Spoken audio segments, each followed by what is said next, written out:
TikTok นะครับช่องทาง TikTok ก็จะเป็น Radio เชียงใหม่นะครับก็จะมีการนำข้อมูลข่าวสารสิ่งที่สำคัญสวัสดิการผู้ด้อยโอกาสเนี่ยมีการนำไปพูดใน TikTok ด้วยเช่นเดียวกันนะครับเรื่องของนโยบายรัฐบาลด้วยนะครับทั้ง2ด้านนะแล้วก็เรื่องของสิ่งที่เป็นความเคลื่อนไหวอย่างเช่นเรื่องของแผ่นดินไหวสาธารณภัยต่างๆครับสำหรับท่านไหนนะครับเดินทางมาถึงแล้วนะครับท่านอยากจะให้ท่านลงทะเบียนที่บริเวณหน้างานนะครับพอลงทะเบียนที่บริเวณหน้างานเสร็จแล้วนะครับก็รับของที่ระลึกนะครับไม่ว่าจะเป็นกระเป๋าช้างนะครับรวมไปถึงของว่างนะครับพอเรารับประทานของว่างเสร็จก็สามารถที่จะมาแสดงความคิดเห็นได้นะครับที่บริเวณด้านหน้าเวทีจะมี3บอร์ดด้วยกันนะครับ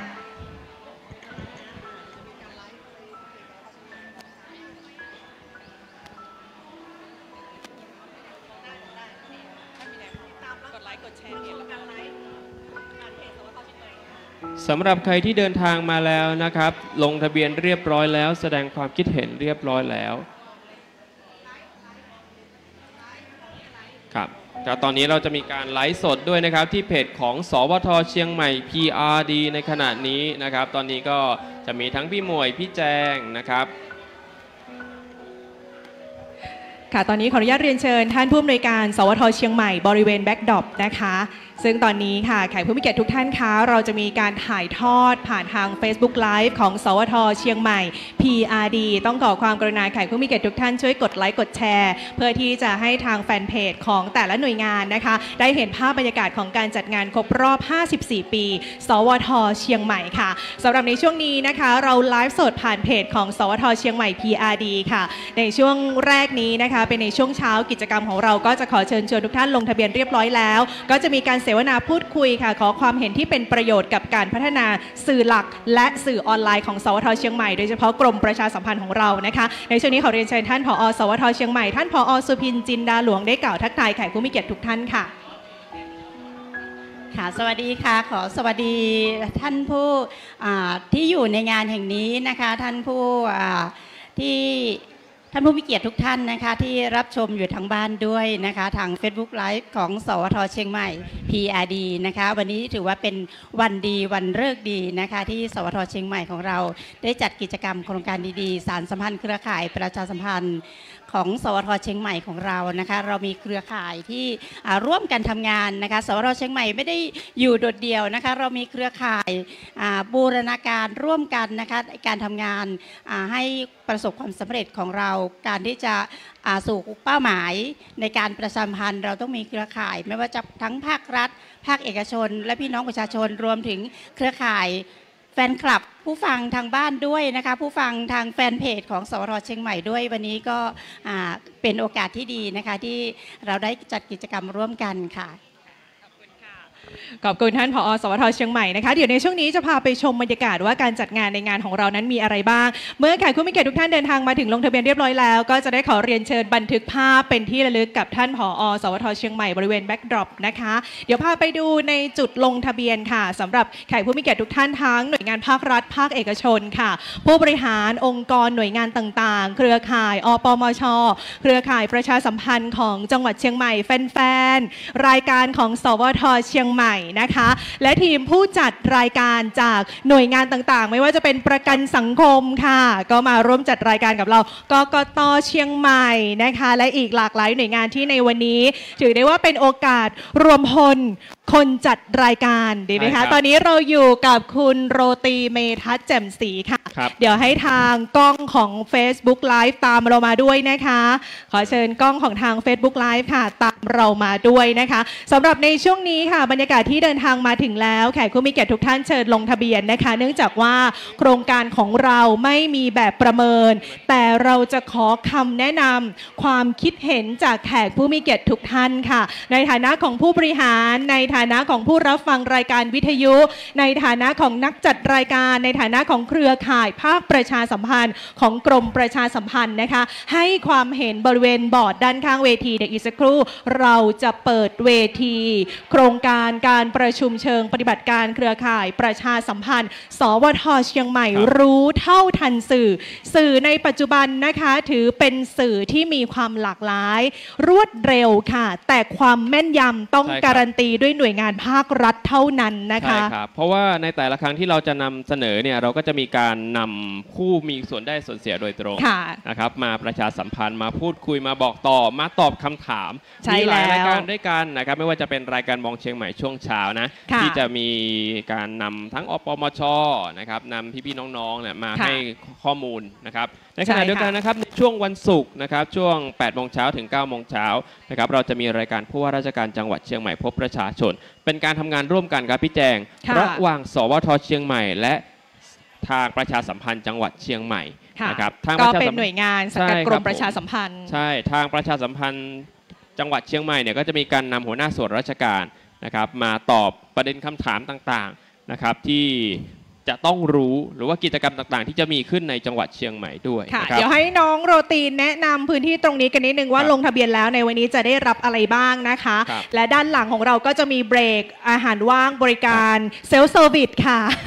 My Service My Self Service นะคะแล้วก็มีบอร์ดสำหรับ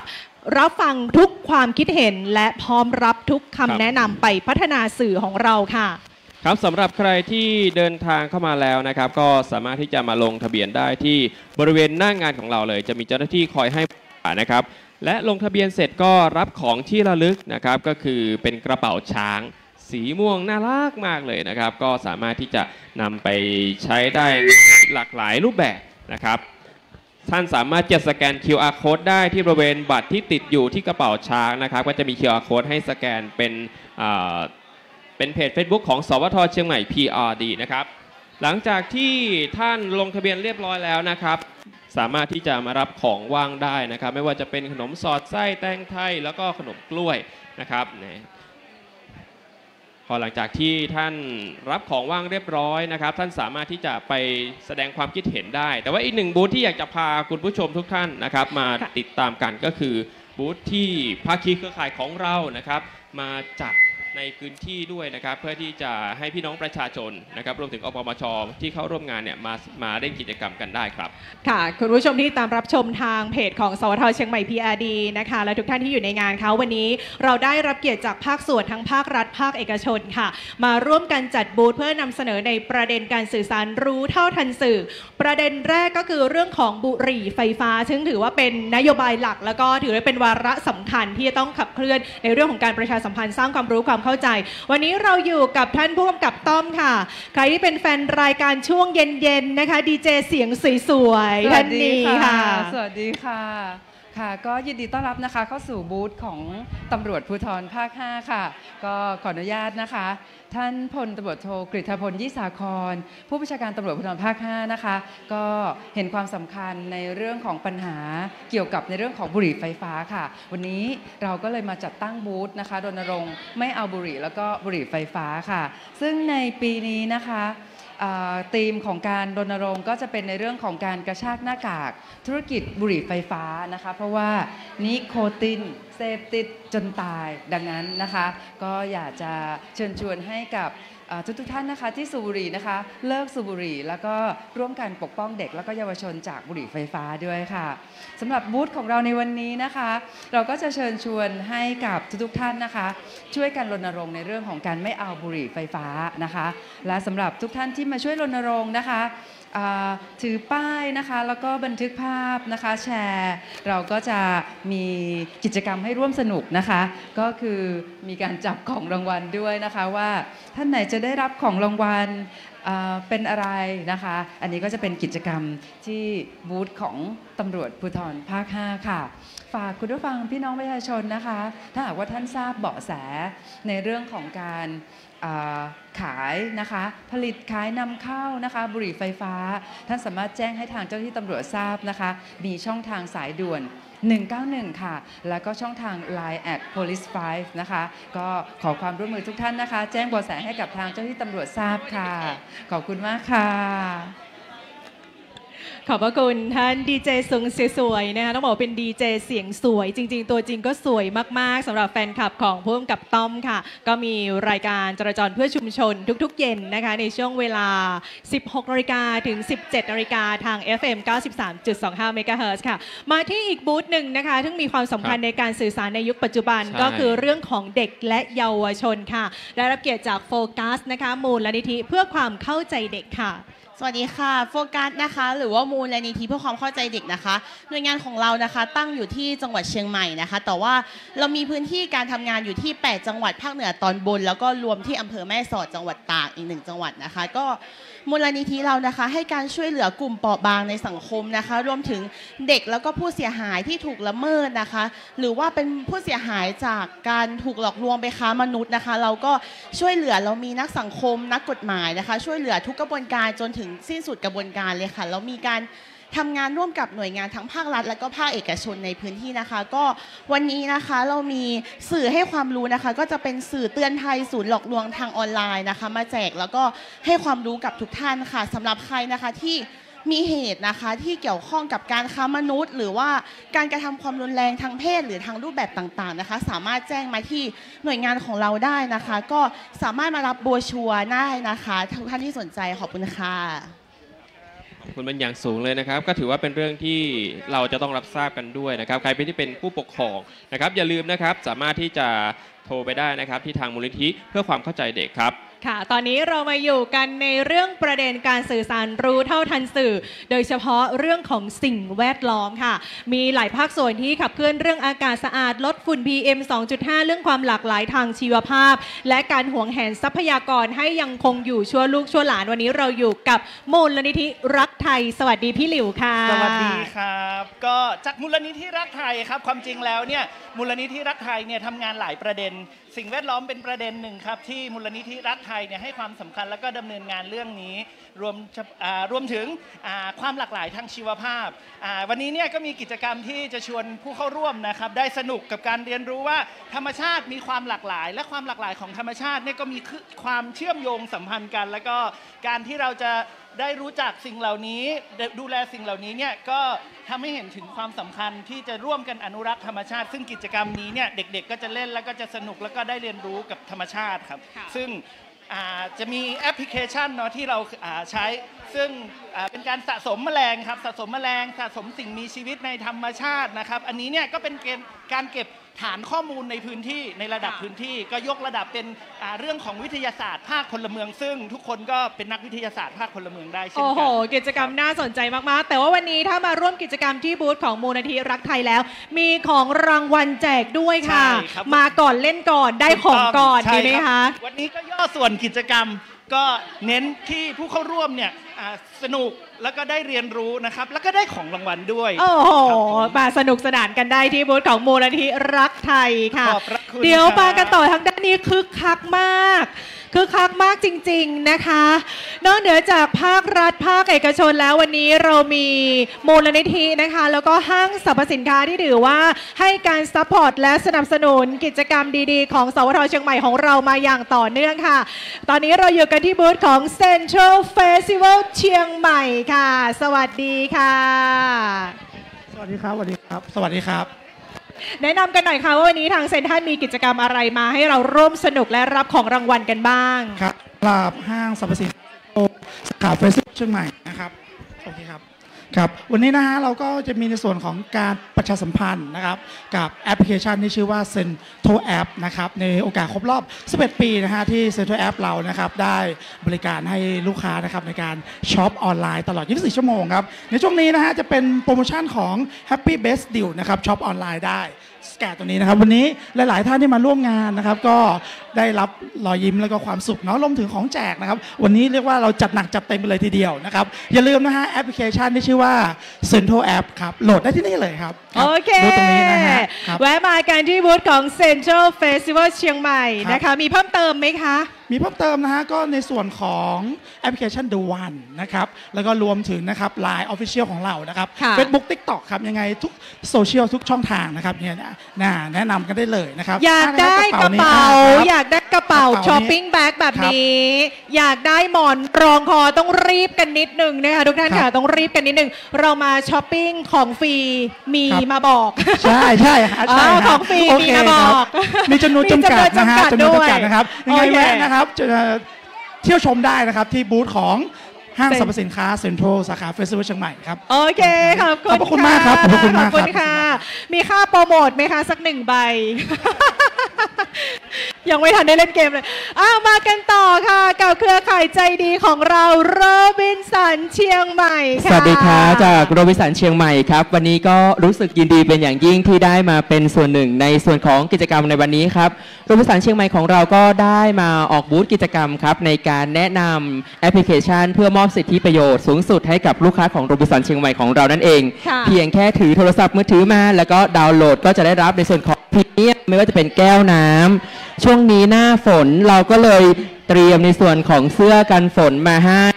นอกจากนั้นยังไม่พอครับท่านใดที่ได้ของขวัญของรางวัลจากบูธอื่นๆมาแล้ว และไม่มีถุงในการใส่ของเราเพียงแค่ดาวน์โหลดในส่วนของ The One ของเรานั่นเองครับ ค่ะ ตอนนี้ได้เลยนะคะ ตอนนี้มีโปรโดนใจหลายๆคน ใช่แล้วครับ ก็ ตอนนี้ ถมว่ เรามีที่จะถึงนี้นะครับวันที่ 16 นี้เนาะโรบินสันเชียงใหม่จัดงานลดครั้งใหญ่เลยนิยมยีนกางเกงยีนครับตัวละ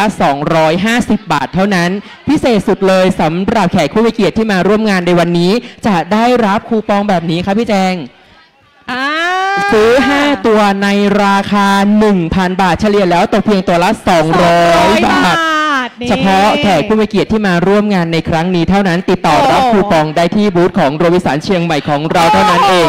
ช็อปได้ตั้งแต่วันที่ 16 นี้ไปจนถึงวันที่ 28 พฤษภาคมนี้ที่ศูนย์การค้าเซ็นทรัลเชียงใหม่แอร์พอร์ตของเราครับ ขอบคุณโร ขอบ บิ คุ น ณ สัน ครับ เชียงใหม่ค่ะ ตอนนี้นะคะเรายังมีอีก1โซนก็คือโซนอาหารวันนี้เป็นแบบบุฟเฟ่ต์หลายๆคนจะคุ้นหน้าคุ้นตานะคะว่าเชฟของเราในวันนี้ทำไมหน้าตาดีไม่ใช่แค่หน้าตาดีนะคะ เสียงดีด้วยสวัสดีไอ้น้องปฏิญญาเจ้า สวัสดีเจ้า ผัดไทยเบา วันนี้ผัดไทยเบาละปูนห้องเพลงกับแย่กลิ่นนี่อันใดเน็ตละกันเจ้า เน็ตตึงกู้ อันใดเน็ตละกันไอ้ วันนี้ผัดไทยก่อนครับ อ๋อวันนี้เน้นผัดไทยก่อนทุกท่านเจ้าจะได้จิ้มผัดไทยเบาละปูนฝีมือไอ้น้องปฏิญญานะเจ้า ครับ แล้วเขาจะได้ฟังเพลงก่อนไอ้ อันนี้ก็แล้วแต่อธิษฐานก่อน อธิษฐานจิตเอา ท่านใดที่ติดตามรับฟังสทเชียงใหม่นะคะก็จะได้ยินบทเพลงผลงานของพี่น้องปฏิญญากันอยู่เรื่อยๆ มาในโซนของเครือข่ายอปมชค่ะนำโดยป้าต้อมสวัสดีเจ้า แม่สวัสดีเจ้ามีของขาวแล้วก็ต้องมีของหวานนะคะ นี้ทำอะไรกินครับวันนี้ วันนี้มีคองแคงแล้วก็กล้วยบดชีแล้วก็เฉาก๊วยนมสดน้ำลำไยค่ะ3-4 อย่างค่ะ โอ้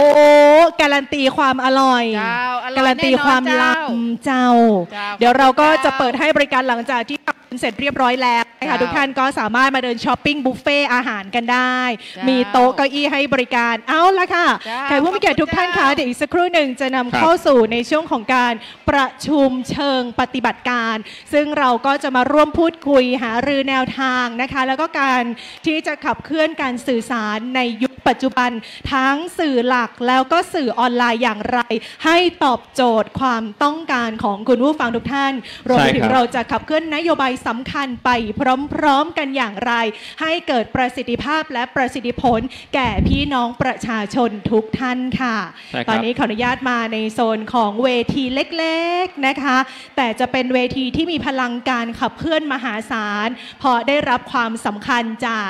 พี่ๆหน่วยงานภาครัฐภาคเอกชนค่ะรวมไปถึงเครือข่ายการประชาสัมพันธ์นะคะ ตอนนี้เราอยู่กับพี่ชาติห้องป้าหลวงชาติได้ก่อเจ้า เจิญป้าหลวงชาติแนะนำตัวในเจ้า ครับก็สวัสดีทุกท่านนะครับทุกท่านบุญทองครับเป็นอปมชประจำอำเภอสันทรายครับน้องแจงนะครับแล้วก็ เป็นพ่อหลวงตัวเนาะนะครับเป็นเครือข่ายที่อยู่ในสวทมาเมินขนาดเลยนะครับก็หลายปีแล้วครับนะครับอย่างน้อยก็ประมาณเกือบ20 ปีละนะครับวันนี้พี่ชาติก็จะได้มาร่วมพูดคุยในประเด็นของการสื่อสารเนาะในนามที่เป็นเครือข่ายการประชาสัมพันธ์และก็บทบาทต่างๆที่เราจะร่วมกันขับเคลื่อนต่อมาเชิญพี่เอหัวหน้าฝ่ายข่าวค่ะสวัสดีเจ้าพี่มนต์กันเดชาชัยหัวหน้าฝ่ายข่าวสวทเชียงใหม่เจ้าสั้นๆไปค่ะแม่ค่ะยาวนิดนึงก็วันนี้ตะกี้แม่ก็อู้ไปนักแล้วนะตะกี้อู้ไปนักแล้วนะเจ้าก็อยากจะบอกว่าในส่วนของสวทเชียงใหม่เนาะเฮาเป็นวิทยุตอนนี้เนี่ยสิ่งที่เฮาอยากรู้ก็คือในเรื่องของเฮาเนี่ยยังคงจำเป็นอยู่ก็สำหรับในส่วนของวิทยุที่จะสื่อสารข่าวสารให้พี่น้องประชาชนได้รับรู้นะเจ้าเฮาจะได้นำมาปรับเปลี่ยนแนวทางในส่วนของการสื่อสารนะเจ้ารวมถึงตอนนี้เนี่ยแพลตฟอร์มนักขนาดข่าวสารที่อยากรู้เป็นเรื่องอะไรอย่างกันพ้องนะเจ้า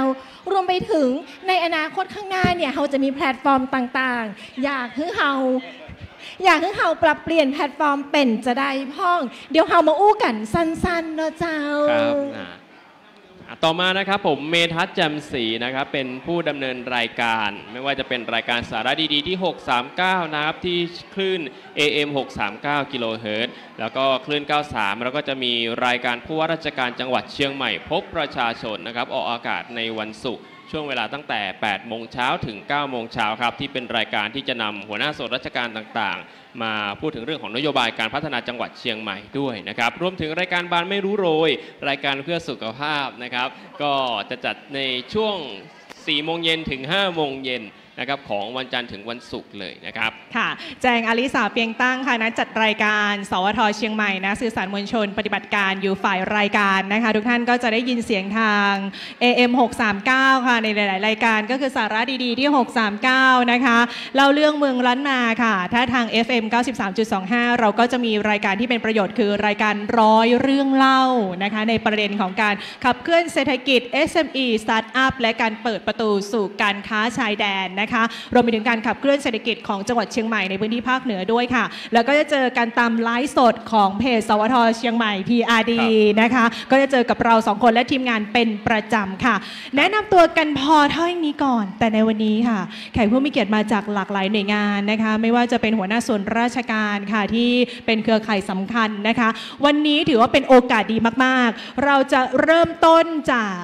พี่ชาติเรามาคุยกันนิดหนึ่งว่าคำว่ารู้เท่าทันสื่อในปัจจุบันนี้ในฐานะที่เป็นประชาชนในฐานะที่เป็นเครือข่ายในฐานะที่เป็นผู้นำชุมชนด้วยคำว่ารู้เท่าทันสื่อในบทบาทของสวทเชียงใหม่และหน้าที่เราเป็นประชาชนเนาะเป็นเครือข่ายสิ่งสำคัญที่สุดเนี่ยข่าวที่เราได้มานี่นะเวลาที่เราจะไปต่อขึ้นกับพี่น้องประชาชนจะต้องเป็นข่าวที่ถูกต้องมากกว่าครับถูกต้องเพราะฉะนั้นเนี่ยทางสวทเองเนี่ยเป็นเปิ้ลฮ้องว่าเป็นคนที่กุมข่าวไว้ทั้งหมดแล้วก็เป็นข่าวที่มันเกิดขึ้นจริงๆแล้วก็เป็นข่าวที่สามารถที่จะตรวจสอบได้เป็นข่าวจริงว่าอันเตอร์นะครับพร้อมด้วยกับมีข่าวที่บะแต้นะครับข่าวที่บะจริงอยู่ในสวทตัวนะครับเพราะฉะนั้นเนี่ยถือว่า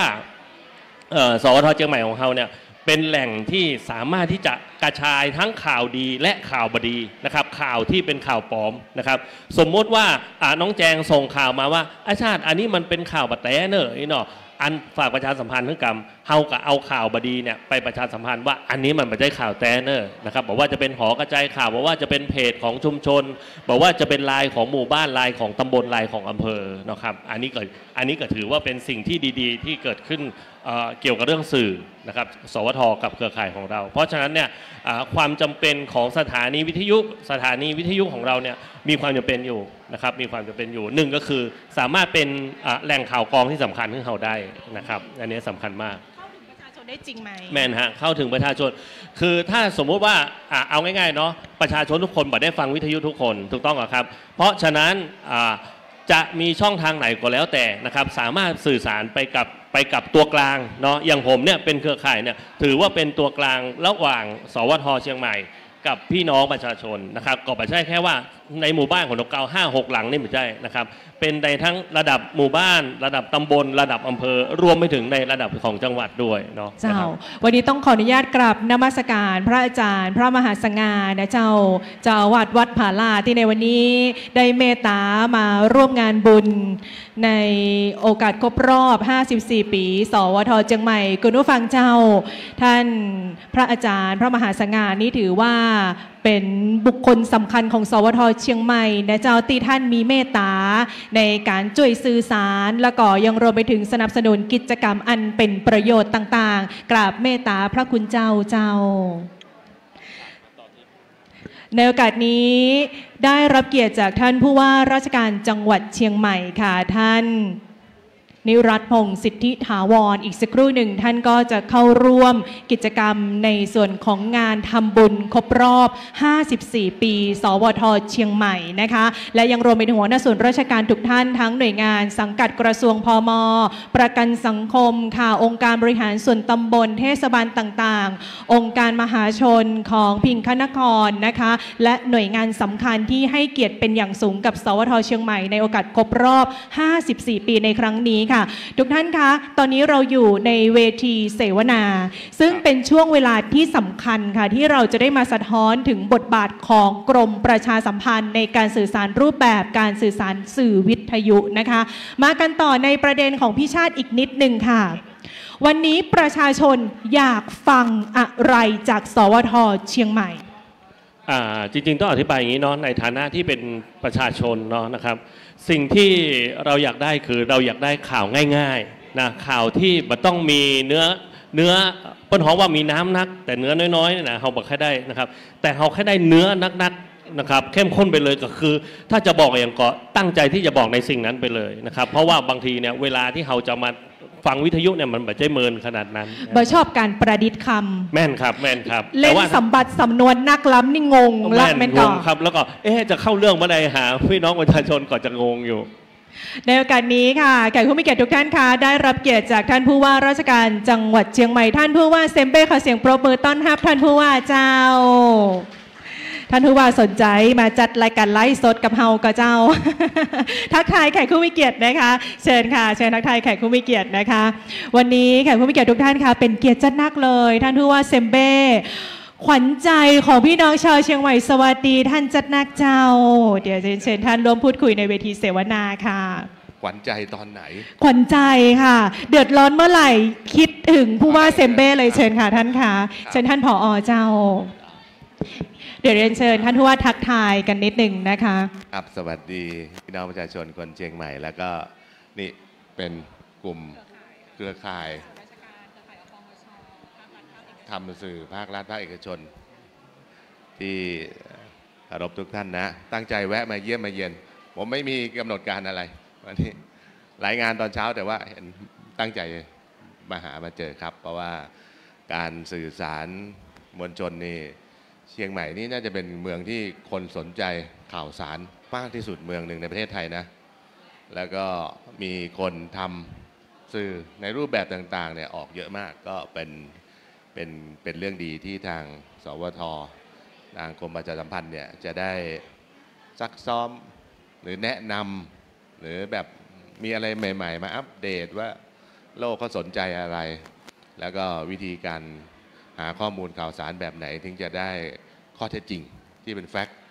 นะแล้วก็เอาไปนำเสนอยังไงถึงจะเกิดประโยชน์เกิดความเข้าใจที่ถูกต้องไม่เกิดความแตกตื่นและที่สำคัญต้องไม่เกิดความเสียหายต่อเชียงใหม่นะเสียหายต่อส่วนรวมเสียหายต่อบุคคลเดี๋ยวเขาใช้สิทธิตามกฎหมายแล้วยุ่งเลยมันไม่ดีนะครับอันนี้ก็ถูกต้องละเป็นท่านทำได้ถูกผมก็เลยอยากมาให้กำลังใจครับขอบพระคุณท่านผู้ว่าราชการจังหวัดสูงค่ะเดินชมเรียบร้อยช้อปปิ้งหรือยังคะ วันนี้เรามีช้อปปิ้งของรางวัลนะคะแขกผู้มีเกียรติที่มาร่วมงานที่สวท.เชียงใหม่ในวันนี้บูธหน่วยงานภาครัฐจาก ห้างสรรพสินค้าดัง2ห้างใหญ่ของจังหวัดเชียงใหม่ในวันนี้ถือว่าเป็นผู้ที่สนับสนุนกิจกรรมของเราค่ะในหลากหลายบริบทนะคะรวมไปถึงวันนี้แขกผู้มีเกียรติทุกท่านคือบุคคลที่สำคัญมากๆเราจะขับเคลื่อนการสื่อสารเพื่อพี่น้องประชาชนไปพร้อมๆกันค่ะมากันต่อทางฝั่งของหัวหน้าฝ่ายข่าวไอชาติบอกว่าขอเน้นเข้มข้นเลยเจ้าเนื้อข่าวที่จะสื่อสารไปยังพี่น้องประชาชนเจ้าต้องบอกว่าตอนนี้ในส่วนของฝ่ายข่าวสวทเชียงใหม่นะเจ้าเขาก็พยายามทำข่าวให้เข้มข้นเป็นข่าวที่ต้องบอกว่าสัมภาษณ์แหล่งข่าวในกระแสหรือว่าประเด็นที่น่าสนใจที่เกี่ยวเนื่องกับจังหวัดเชียงใหม่ของเราไม่ว่าจะเป็นเรื่องของภัยพิบัติที่อาจจะเกิดขึ้นเขาต้องยอมรับนะเจ้าว่าภัยพิบัติตอนนี้เนี่ยในส่วนของเขาเองเนี่ยก็ต้องเตรียมรับมือในหลายๆเรื่องไม่ว่าจะเป็นน้ำท่วมนะเจ้าบอกว่าจะเป็นแผ่นดินไหวอันนี้เขาก็พยายามจะหาข้อมูลเขียนเป็นข่าวสารข้อแนะนำหรือว่าข่าวสารต่างๆที่มีการแจ้งเตือนเขาพยายามให้ตรงประเด็นที่สุดเลยเจ้ามากันที่สื่ออีกหนึ่งสื่อของสวทเชียงใหม่คือTikToker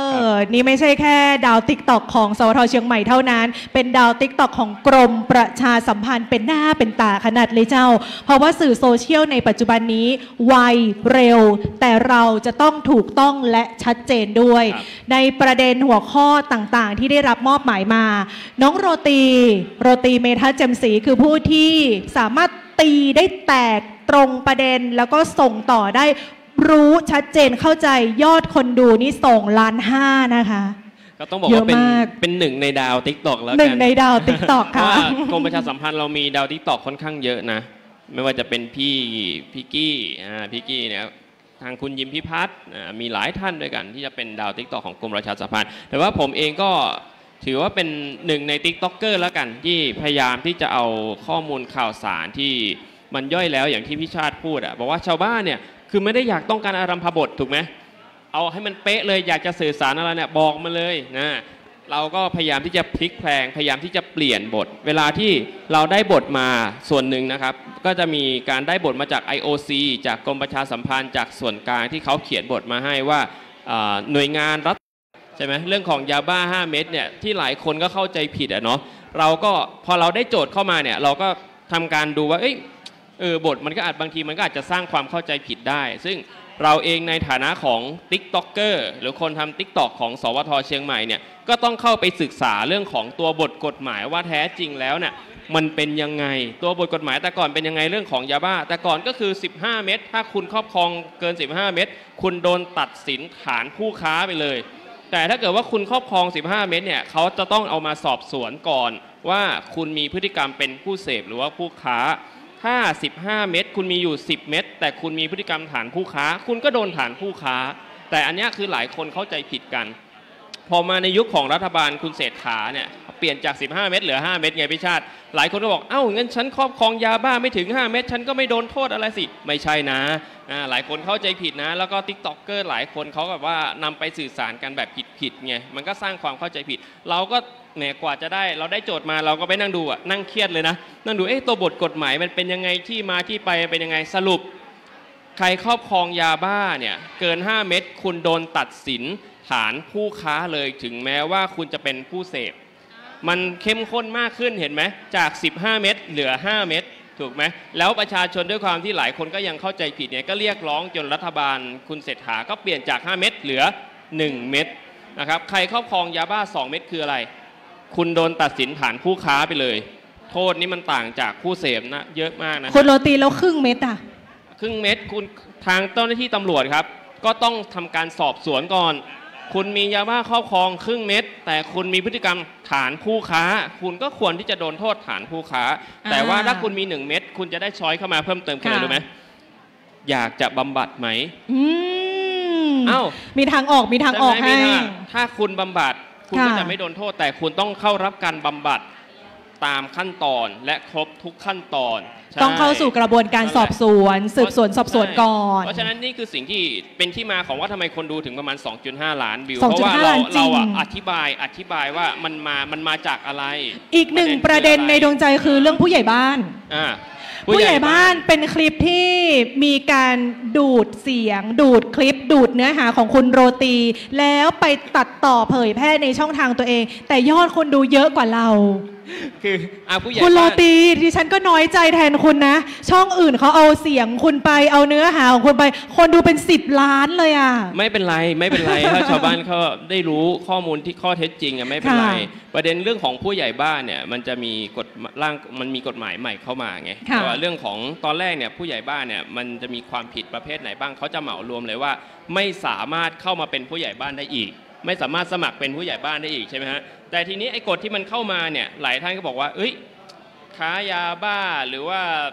ตัดไม้ทำลายป่าเนี่ยคือทุกอย่างคือรอ10 ปีใช่ไหมแล้วค่อยกลับมาสมัครได้จริงๆแล้วข่าวนี้สร้างความเข้าใจผิดเยอะเลยนะผมเข้าไปดูเรื่องของตัวบทกฎหมายของคนที่จะมาเป็นผู้ใหญ่บ้านประมวลกฎหมายต่างๆร่างกฎหมายที่เขากำลังจะนำมาเนี่ยปรากฏว่าผู้ใหญ่บ้านเนี่ยคนที่จะสมัครเป็นผู้ใหญ่บ้านได้นะ10 ปีเนี่ยพอโดนโทษไปแล้วนะมันจะแบ่งประเภทอยู่ประเภทกประเภทขอประเภทขอก็คือมันก็จะมีประเภทหนึ่งที่ไม่สามารถสมัครเป็นผู้ใหญ่บ้านได้แล้วก็คือเรื่องของพวกค้ามนุษย์เรื่องของยาบ้าเนี่ยก็คือต่อให้คุณผิดเนี่ยพ้นไป10 ปีคุณก็ไม่สามารถที่จะกลับมาสมัครได้แต่ว่าประเภทกก็คืออาจจะมีความผิดเรื่องของกฎหมายป่าไม้อะไรอย่างเงี้ยคือถ้าเกิดว่าคุณโดนโทษเนี้ยคุณรับโทษไปแล้ว10 ปีถึงจะมาสมัครได้เพราะฉะนั้นเราก็ต้องทำความเข้าใจของตัวบทกฎหมายให้มันชัดเจนก่อนแล้วก็สื่อสารแบบตรงประเด็นให้ประชาชนได้รับรู้กันจะได้ไม่สร้างความเข้าใจผิดต้องบอกว่าใครที่ยังไม่ได้กดติดตาม Radio เชียงใหม่ช่องทาง TikTok ต้องกดเข้าไปแอดเฟรนด์แล้วนะคะเพราะเป็นช่องทางหลักของสวทเชียงใหม่ที่เราจะสื่อสารในช่องทาง TikTok ซึ่งเป็น Account Official ที่มีผู้ติดตามและผู้เข้าถึงมากที่สุดอันดับต้นๆเราทำกันในทีมนะคะเราไม่ได้ทำเป็นช่องทางส่วนตัวซึ่งเราก็จะมีแฟนคลับของสวทเชียงใหม่จริงๆที่เชื่อมั่นเชื่อถือและไว้ใจในข้อมูลข่าวสารที่เรานำเสนอประเด็นต่างๆต้องบอกว่า TikTok ของ Radio เชียงใหม่เราไม่ได้แสวงหารายได้นะใช่ค่ะแต่เราแสวงหาหัวใจช่วยกดไลค์กดแชร์กันนิดนึงก็อย่าลืมแสวงหาหัวใจแสวงหาหัวใจนะครับก็อย่าลืมเข้ามากดติดตามกันนะครับเข้ามากดติดตามกัน Radio เชียงใหม่ Radio เชียงใหม่นะครับช่องทาง Official ใช่คอนเทนต์ไหนที่ถูกใจเข้าใจก็สามารถที่จะเข้ามากดหัวใจกันได้แล้วก็กดแชร์ต่อบอกต่อขอใจเธอหน่อยไม่ให้ครับมีแฟนจะบอกว่าอยากฟังเสียงเครือข่ายบ้างว่ารู้สึกอย่างไรเราไปคุยกับเครือข่ายกันสักหน่อยไหมคะ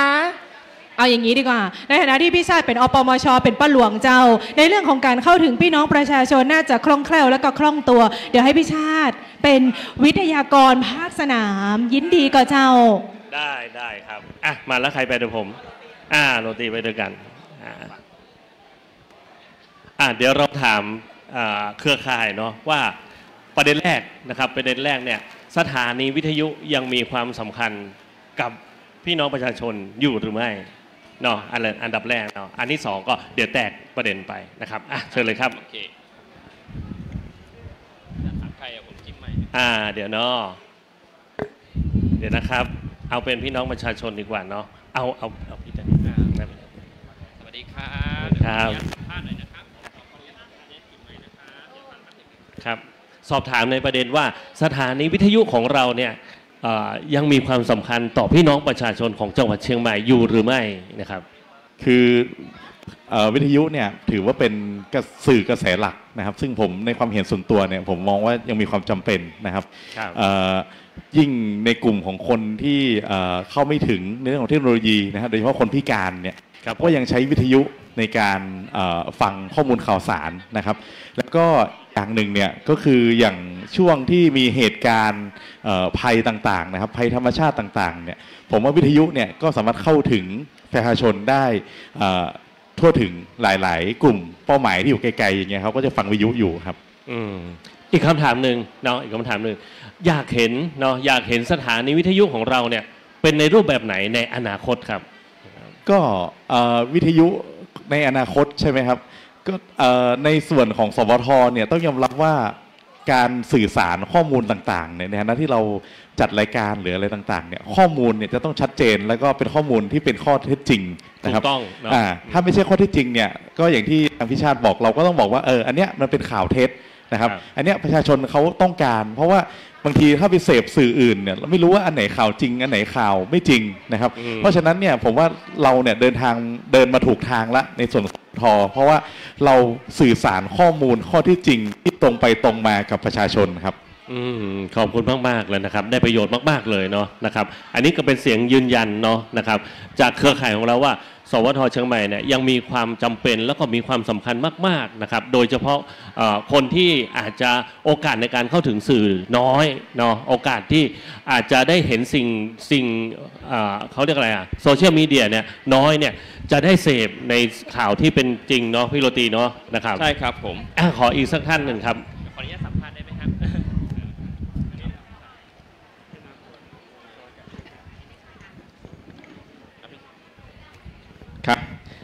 ครับในฐานะที่ท่านก็เป็นอปมช.เนาะเนี่ยแล้วผูกพันกับสวท.เชียงใหม่มานานแล้วอย่างเงี้ยอยากจะให้ท่านพูดสักนิดนึงว่าเรื่องของความผูกพันระหว่างชาวบ้านกับวิทยุเป็นยังไงบ้างครับครับผมในนามของอปมช.อำเภอแม่แจ่มนะครับครับซึ่งก็เมื่อแต่ก่อนนี้เนาะก็ยังอยู่ในเมืองอยู่ตั้งมีสถานีวิทยุวปท.นะครับสมัยวปท.2ที่ค่ายกวิระนะครับแต่ตอนนี้การสื่อสารของเรานะครับก็รู้สึกว่าดีขึ้นเพราะว่ามีการออกอากาศเกี่ยวกับชนเผ่าครับซึ่งก็ผมได้เข้าไปสัมผัสในส่วนของอำเภอแม่แจ่มเพราะว่าอำเภอแม่แจ่มนี่มีชนเผ่าเยอะมากมายแต่การสื่อสารมาถึงแต่ตอนนี้ก็รู้สึกว่าอย่างน้อยที่สุดก็มีระบบโทรศัพท์อิเล็กทรอนิกส์เข้าไปถึงเป็นบางจุดนะครับแต่บางจุดที่ฮับมาได้อยู่ก็คือไกลจากตัวอำเภอไปประมาณ80กิโลก็คือบ้านปังองปังเกี้ยนะครับอันนี้เป็นบ้านที่ห่างไกลจากในตัวเมืองเฮานักมาสามารถที่จะรับวิทยุได้ชัดเจนดังนั้นผมก็อยากเมื่อกี้ก็ได้เขียนลงไปแล้วนะครับอยากให้สื่อสารอิเล็กทรอนิกส์ตัวเนี้ยเมื่อมันมีประสิทธิภาพสูงขึ้นไปนะครับครับในเรื่องของเนื้อหาข่าวสารความรู้ที่ชาวบ้านอยากจะรู้เนาะเป็นเนื้อหาเกี่ยวกับอะไรที่อยากจะรู้เพิ่มเติมบ้างครับก็คิดว่าทางในส่วนของทางบนดอยนะครับผมก็อยากจะสื่อสารเกี่ยวกับความเป็นอยู่ชุมชนนะครับของในเมืองเพื่อที่จะไปขยายความกับชนเผ่าเพื่อได้รับทราบด้วยเพราะว่าทุกวันนี้เปิ้นยังอยู่วิถีชีวิตของเปิ้นแบบเดิมนะครับมันมีการพัฒนาที่พร้อมเหมือนกับชนเผ่าพื้นเมืองนะครับดังนั้นผมก็อยากจะให้มีการสื่อสารตรงนี้ให้ครอบคลุมเรื่องของข่าวสารที่ใกล้ตัวนะครับเรื่องของวิถีชีวิตด้วยแล้วก็เรื่องของสิทธิสวัสดิการต่างๆใช่ครับครับผมสิ่งที่อยากจะเห็นการพัฒนาสวท.เชียงใหม่เราเป็นวิทยุแต่ว่าในปัจจุบันเนี่ยมันก้าวเข้าสู่ยุคดิจิทัลแล้วสิ่งที่เราอยากเห็นสิ่งที่ท่านอยากจะได้เห็นในการพัฒนาของสวท.เชียงใหม่อยากจะให้พัฒนาไปในด้านไหนครับก็ผมก็อยากจะให้พัฒนาก็คือด้านสื่อสารเนี่ยแต่ว่าให้มีเทคโนโลยีที่มันครอบคลุมครอบคลุมในพื้นที่คือได้นะครับแต่เพราะว่าจุดบนดอยเนี่ยมันไม่สามารถที่จะรับคลื่นและสื่อสารเพราะว่าดอยมันสูงกว่าจะผ่านดอยอินทนนท์ไปได้มันค่อนข้างจะลำบากนะครับบางครั้งผมในนามของปมช.ของอำเภอแม่แจ่มเนี่ยบางทีผมรายงานมาผมเข้าไปอยู่ในพื้นที่ที่อับก็ไม่สามารถที่จะรายงานมาได้นะครับดังนั้นผมก็อยากจะให้มีประสิทธิภาพที่มันสูงขึ้นนั่นเพื่อที่จะสื่อสารให้กับทางบนดอยเพื่อนได้รับทราบได้นะครับผมครับต้องขอบพระคุณอย่างสูงครับผมทางคุณพ่อปมช.จากแม่แจ่มนะครับอันนี้ก็ถือว่าเป็นสิ่งที่พี่น้องประชาชนก็อยากจะให้มีการพัฒนากันนะครับไม่ว่าจะเป็นประเด็นเรื่องของการขยายสัญญาณให้ครอบคลุมนะครับ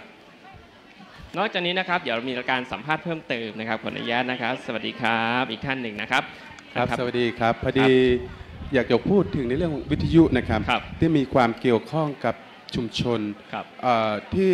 ดอยสะเก็ดและสันกำแพงจะมีโรงงานนะครับเพื่อจะเปิดวิทยุของสวท.ตั้งแต่เช้าจนถึงค่ำ แล้วก็ข่าวคราวทั้งหมดที่ได้รับเนี่ยครับมันเป็นประโยชน์ต่อชาวบ้านอาทิเช่นเอานึกถึงที่ผ่านมาคือประเทศฝั่งยุโรปที่ไฟฟ้าเนาะไฟดับครับทั้งเมืองวิทยุทรานซิสเตอร์หรือว่ารายการวิทยุนะครับนึกถึงทันทีว่ามีความสำคัญโทรศัพท์มือถือไฟฟ้ามันดับหมดแต่วิทยุคือการส่งข่าวได้รวดเร็วที่สุดในระยะเวลานั้นเราเลยนึกถึงว่าถ้าบ้านเราเกิดวิกฤตแบบนั้นขึ้นนะครับอันสิ่งที่ดีที่สุดคืออย่างขึ้นมาทันทีว่าวิทยุทรานซิสเตอร์รายการวิทยุที่เข้าถึงชาวบ้านเนี่ยคือจะเป็นส่วนที่สำคัญที่สุดในยุคถึงแม้ว่าเขาว่าไม่ค่อยมีฟังมันมีคนฟังรายการวิทยุแต่ปัจจุบันนะครับผมคิดว่าวิกฤตนะมันจะเป็นโอกาสที่จะทำให้สถานวิทยุทุกที่ได้คงอยู่แล้วก็เป็นประโยชน์ต่อชาวบ้านชุมชนต่อไปครับครับผมมองว่าสิ่งที่อยากจะรู้เพิ่มเติมเรื่องของการนำเสนอข่าวสารต่างๆในรายการวิทยุท่านอยากจะรู้อะไรเพิ่มเติมไหมครับคือปัจจุบันโลกมันเปลี่ยนไปค่อนข้างเยอะเหมือนแต่ว่าครับเราจะได้รับเมสเสจจากโทรศัพท์บอกว่ามันเป็นแค่เตือนอย่างเซลวัตแคสครับเตือนแต่เราไม่รู้ว่าคือเพิ่นทดสอบการเตือนบางคนก็ตกใจนะว่าอย่างเกิดอย่างขึ้นอันเนี้ยคือถ้าสมมติว่าทางวิทยุสถานีวิทยุบอกว่าพรุ่งนี้หรือว่าวันเนี้ยช่วงบ่ายโมงจะมีการเตือนเกิดขึ้นนี่มันจะทำให้คือชาวบ้านเนาะบัดนี้ตกใจโอ้ตัวทุกคนตัวอยู่บ้านศพพอดีทุกคนตกใจคนเฒ่าคนแก่เกิดอะไรอย่างขึ้นหรือว่าแผ่นดินจะไหวแหมรอบเรื่องการเงี้ยอันเนี้ยพวกนี้ข่าวพวกนี้ที่จะบ่งบอกวิทยุนะครับบ่งบอกว่าอันนี้นะครับจะมีการทดสอบการเตือนหรือว่ามีเหตุการณ์จริงเกิดขึ้นนะครับมันจะเวกว่ามันจะเร็วกว่าครับอันนี้คือสิ่งที่สำคัญในส่วนของวิทยุครับครับสิ่งที่อยากจะเห็นการพัฒนาของสื่อวิทยุในยุคดิจิทัลนี้เราอยากจะเห็นอะไรเพิ่มเติมครับอยากที่จะเห็นในส่วนของวิทยุใช่ไหมครับที่เพิ่มเติมคือความรวดเร็วข่าวสารอย่างที่บอกนะข่าวสารเนี่ยรวดเร็วแล้วก็ชัดเจนเพราะว่าปัจจุบันเราก็อย่างที่เราหูเนาะว่าข่าวมาจากมือถืออันไหนเท็จอันไหนจริงอันไหนปลอมอันไหนบ่หูแต่ถ้ามันกรองมาจากสวทสถานวิทยุกระจายเสียงแห่งประเทศไทยอย่างเงี้ยมันมีความมั่นใจว่ามันเป็นข่าวแท้เนาะเป็นข่าวจริงนะไม่ใช่ส่งในทางมือถือมันแท้มันจุก็สามารถประเดี๋ยวมีแถวตำรวจปลอมก็มีหมอปลอมก็มีแบบเนี้ยแต่ถ้าสวทเนี่ยมันเป็นสถานวิทยุกระจายเสียงแห่งประเทศไทยอันนี้คือข้อมูลเป็นข่าวจริงข่าวแท้สำหรับประชาชนนะครับยิ่งปัจจุบันมี AI เข้ามาปลอมภาพได้แล้วยิ่งงงกันไปใหญ่เลยใช่ไหมฮะแม่นครับอันนี้ก็ฝากเรื่องของความข่าวที่แจ้งออกไปว่าทุกอย่างเนี่ยเพราะว่าอย่างที่บอกเนาะว่าสวทเป็นสถานีวิทยุกระจายเสียงแห่งประเทศไทยเชื่อถือได้ 100% เนี่ยครับต้องขอบคุณอย่างสูงครับเห็นไหม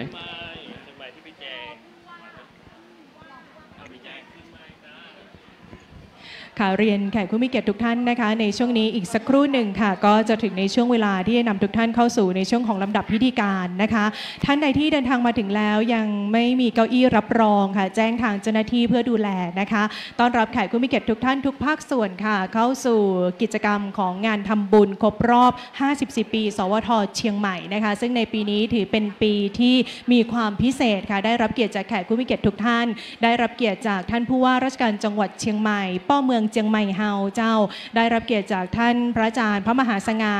เจ้าอาวาสวัดผาลาดนะคะซึ่งถือว่าเป็นเครือข่ายการประชาสัมพันธ์และขับเคลื่อนงานด้านการสื่อสารให้เราสามารถทำงานได้ครบทุกมิติจริงๆค่ะทั้งบ้านวัดโรงเรียนหน่วยงานราชการพี่น้องประชาชนกลุ่มเปราะบางทุกกลุ่มวัยหน่วยงานสังกัดกระทรวงพม.ค่ะหน่วยงานของประกันสังคมนะคะทางด้านของเทศบาลต้นเปาค่ะมีผู้แทนของผู้บัญชาการจากมทบ33นะคะกอรมนเชียงใหม่ค่ะซึ่งถือได้ว่าภาคเอกชนนั้นเราก็ได้รับเกียรติจากห้างสรรพสินค้าที่ใหญ่ที่สุดในจังหวัดเชียงใหม่เข้าร่วมงานกันด้วยนะคะในปีนี้ค่ะเรายังได้รับเกียรติจากนักแสดงเยาวชนเป็นอนาคตของอปมช.ที่จะเติบโตมาในการสื่อสารยุคปัจจุบันยุคใหม่ที่มีความหลากหลายวันนี้ทางด้านนายกเทศมนตรีเมืองต้นเปานะเทศบาลเมืองต้นเปานะคะก็ได้ให้การสนับสนุนการแสดงต้อนรับแขกผู้มีเกียรติทุกท่านค่ะเดี๋ยวอีกสักครู่หนึ่งนะคะเมื่อพร้อมแล้วก็จะได้นำทุกท่านเข้าสู่ช่วงของพิธีเปิดงานและลำดับพิธีการอย่างเป็นทางการเดี๋ยวขออนุญาตพักเสียงประชาสัมพันธ์กันสักครู่เดียวค่ะ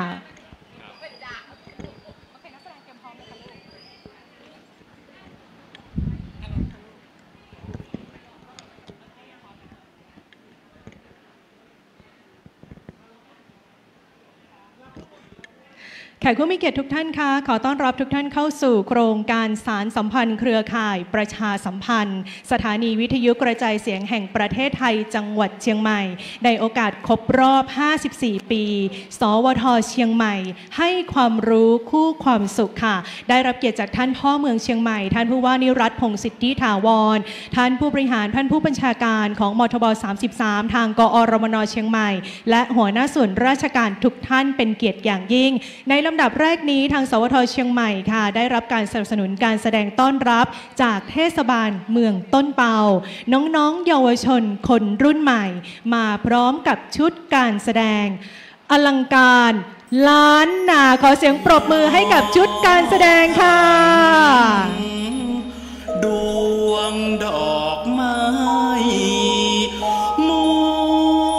วลมีสักสารยิ่งยินดีเหมือนห้องแอนฟอนอ้อ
เจ้า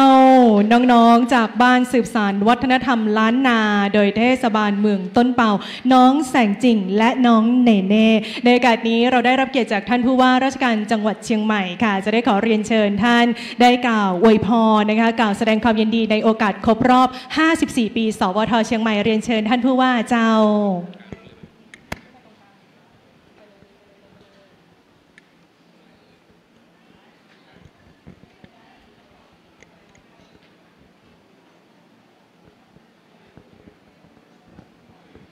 ท่านผอ.ให้มองหน่อยมองนี้นะท่านผู้อำนวยการสถานีวิทยุกระจายเสียงแห่งประเทศไทยจังหวัดเชียงใหม่ท่านผู้บริหารน้องๆผู้ประกาศสื่อทุกท่านนะครับ วันนี้มีระดับครูบาอาจารย์นะมาเยี่ยมมาให้กำลังใจมีพี่ๆคุณพ่อคุณแม่แล้วก็นะเพื่อนๆเครือข่ายสถานีวิทยุเยอะแยะเลยนะครับ มาให้กำลังใจกันเนื่องในโอกาสครบรอบ54 ปีของสวท.เชียงใหม่ต้องเรียนว่าสังคมมันหนาแน่นขึ้นคนก็มากมายขึ้น100 พ่อพันแม่นี่มันล้านพ่อ2 ล้านแม่แล้วล่ะเชียงใหม่มันเยอะคนเยอะนะพูดกันคนละอย่างมันก็ไปคนละทางแล้วหรือถ้าไม่บอกเราอาจจะตกข่าวนะเพราะฉะนั้น2 ด้านของเหรียญเนี่ยต้องบอกต้องเล่าสู่กันฟังแต่ก็ต้องเล่าในสิ่งที่ถูกต้องตรงกับความเป็นจริงความโกลาหลถึงจะไม่เกิดความสับสนถึงจะไม่มีนะฮะวันนี้ต้องบอกว่ามีน้อยที่คนจะไปเคาะประตูหน่วยราชการแล้วถามว่าอันนี้คืออะไรวันนี้มีอะไรจะบอกไหมน้อยแต่เขาจะฟังที่ง่ายที่สุดเราทำมานานแล้วก็คือเปิดวิทยุในรถฟังเปิดสเตอริโออะไรเงี้ยนะสวท.ยุคแรกใช่ไหมสถานีเดียวกระจายทั่วเลยวันนี้หลากหลายฟังในมือถือก็ได้แล้วก็หลากหลายมากขึ้นกว่านั้นก็คือสวท.ก็ไม่ใช่สปีกเกอร์คนเดียวละก็จะเป็นเครือข่ายที่จะกระจายไปตามพื้นที่ตามชุมชนต่างๆเพราะฉะนั้นนี่คือความสะดวกแต่ในความสะดวกก็จำเป็นต้องควบคุมคุณภาพและความน่าเชื่อถือนะพูดไปคนละทางนะครับก็มาให้กำลังใจผู้บริหารสถานีวิทยุเครือข่ายทุกท่านทุกสถานีของสวท.แล้วก็ให้กำลังใจสวท.ที่จะมีการพัฒนาคุณภาพกันอย่างไม่หยุดไวดีแล้วใครก็อยากฟังข่าวไวแต่ถ้าไวแล้วผิดมาแก้ที่หลังเนี่ยมันเสียไปแล้วนะมันเสียไปแล้วบางทีมันเสียตังค์จ้างคนฟังก็ยังไม่ฟังเลยเพราะว่าเขาเชื่อไปแล้วอะไรอย่างเงี้ยนะครับก็เป็นสิ่งที่สำคัญที่ทางสวท.เชียงใหม่ก็จะได้รักษามาตรฐานของกรมประชาสัมพันธ์ในการรักษาคุณภาพของสื่อที่จะสื่อออกไปก็ขอให้กำลังใจทุกท่านนะครับท่านเป็นกำลังสำคัญของสังคมที่จะอยู่ร่วมกันอย่างมีความเข้าใจอยู่ร่วมกันอย่างสงบสุขและไม่แตกตื่นไม่ไปคนละทางอันนี้ต้องบอกว่าสำคัญนะครับผมถึงตั้งใจมาพบท่านอาจจะมีเวลาอยู่ด้วยไม่มากแต่ว่าท่านคือคนที่สำคัญเสมอนะครับผมพูดไม่เก่งนะแต่ว่ารักท่านหมดใจแน่นอนครับผมเพราะว่าถ้าไม่รักท่านสื่อสารไม่ดีนี่ผมก็เหนื่อยมากขึ้นนะไม่ได้ต้องช่วยกันนะครับเชียงใหม่เมื่อกี้บอกท่านประชาสัมพันธ์จังหวัดลำพูนว่าเชียงใหม่เนี่ยมันใหญ่เกินกว่าที่ใครจะทำอะไรได้ตามลำพังแล้วก็มันมีภารกิจมีประเด็นที่ซับซ้อนหรือเกิดขึ้นบ่อยมากเกินกว่าที่สถานีใดสถานีหนึ่งจะพูดเพียงลำพังสถานีเดียวนะครับเพราะฉะนั้นการช่วยกันเป็นสิ่งที่ดีก็ให้กำลังใจแต่ว่าแล้วก็ควบคู่ไปกับคุณภาพและความถูกต้องก็จะนำมาซึ่งความน่าเชื่อถือและก็ความประทับใจไว้ใจจากประชาชนผู้ฟังสถานีวิทยุของเราครับขอให้กำลังใจทุกท่านแล้วก็ขอให้มีปีที่55ต่อไปอวยพรเหมือนอวยพรมนุษย์ดีไหม100 ซาวเนาะ นะครับใครอยู่ถึงก็ป้าไปนะครับผมขอบคุณครับขอให้ทุกท่านโชคดีมีความสุขมีกำลังใจในการทำงานครับขอบคุณท่านผู้ว่าราชการจังหวัดเชียงใหม่ค่ะเดี๋ยวได้เชิญท่านเป็นประธานฝ่ายฆราวาสได้จุดธูปเทียนบูชาพระรัตนตรัยนะคะเพื่อเข้าสู่ในช่วงของพิธีสงฆ์อย่างเป็นทางการกับเรียนเชิญท่านผู้ว่าราชการจังหวัดเชียงใหม่ค่ะ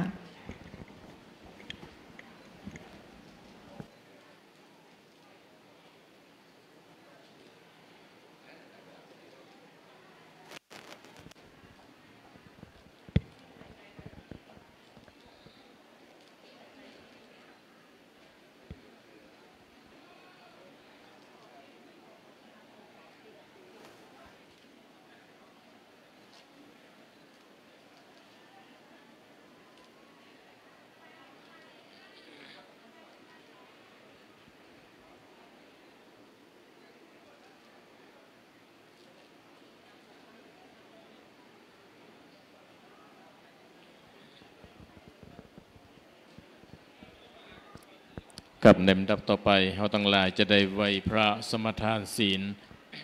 ขอทุกท่านได้ว่าพร้อมๆกันนะครับจะได้ไหวพระสมทานศีลขอทุกท่านได้ว่าอิมินาสกาเลนะพุทธังอภิปูชยามาอิมินาสกาเลนะธัมมังอภิปูชยามาอิมินาสกาเลนะสังฆังอภิปูชยามาอรหังสัมมาสัมพุทโธภควาพุทธังภควันตังอภิวาเทมิสวากขาโตภควตาธัมโมธัมมังนัมสสา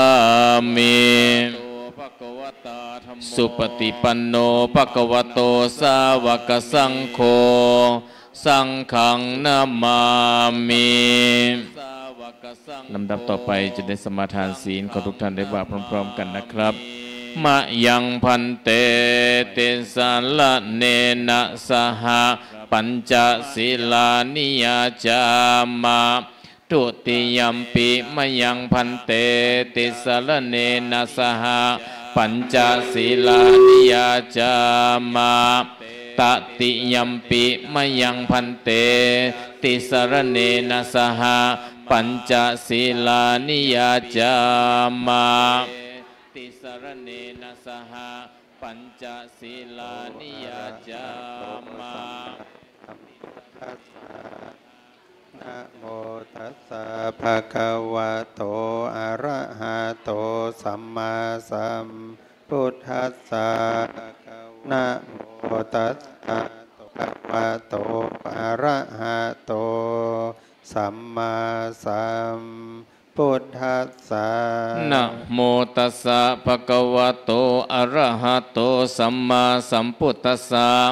นะโมตัสสะภะคะวะโตอะระหะโตสัมมาสัมพุทธัสสะนะโมตัสสะภะคะวะโตอะระหะโตสัมมาสัมพุทธัสสะพุทธังสรณังกัจฉามิพุทธังสรณังกัจฉามิธัมมังสรณังกัจฉามิธัมมังสรณังกัจฉามิสังฆังสรณังกัจฉามิสังฆังสรณังกัจฉามิตุติยัมปิพุทธังสรณังกัจฉามิตุติยัมปิพุทธังสรณังกัจฉามิตุติยัมปิธัมมังสรณังกัจฉามิทุติยัมปิธัมมังสรณังกัจฉามิทุติยัมปิสังฆังสรณังกัจฉามิทุติยัมปิสังฆังสรณังกัจฉามิตติยัมปิพุทธังสรณังกัจฉามิตติยัมปิพุทธังสรณังกัจฉามิตติยัมปิธัมมังสรณังกัจฉามิตติยัมปิธัมมังสรณังกัจฉามิตติยัมปิสังฆังสรณังกัจฉามิตติยัมปิสังฆังสรณังกัจฉามิปานาติปาตาเวระมณีสิกขาปตังสมาธิยามิปานาติปาตาเวระมณีสิกขาปตังสมาธิยามิอาตินนาตานาเวระมณีสิกขาปตังสมาธิยามิอาทินนาตานาเวระมณีสิกขาปตังสมาธิยามิกาเมสุมิจฉาจาราเวระมณีสิกขาปตังสมาธิยามิกาเมสุมิจฉาจาราเวระมณีสิกขาปตังสมาธิยามิมุสาวาทาเวระมณีสิกขาปตังสมาธิยามิมุสาวาตาเวระมณีสิกขาปตังสมาธิยามิสุราเมรยะมัจจปมาตฐานาเว ระมณีสิกขาปะตังสมาธิยามิสุราเมลยะมัจจปมาทัฏฐานาเวระมณีสิกขาปะตังสมาธิยามิอิมังปัญจศีลังพุทธปัญญาตังปริสุทธัง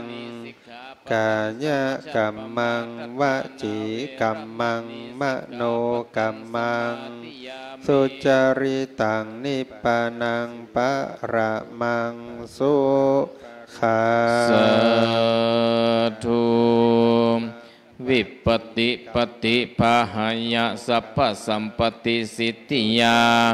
สัพพทุกวินาศายะปริตังปรุตมังกลังวิปติปฏิภาหายะสัพพสัมปติสิทธิยาสัพพยาวินาศายะปริตังปรุตมังกลังวิปติปฏิภาหายะสัพพสัมปติสิทธิยาสัพพโลกวินาศายะปริตังปรุตมังกลัง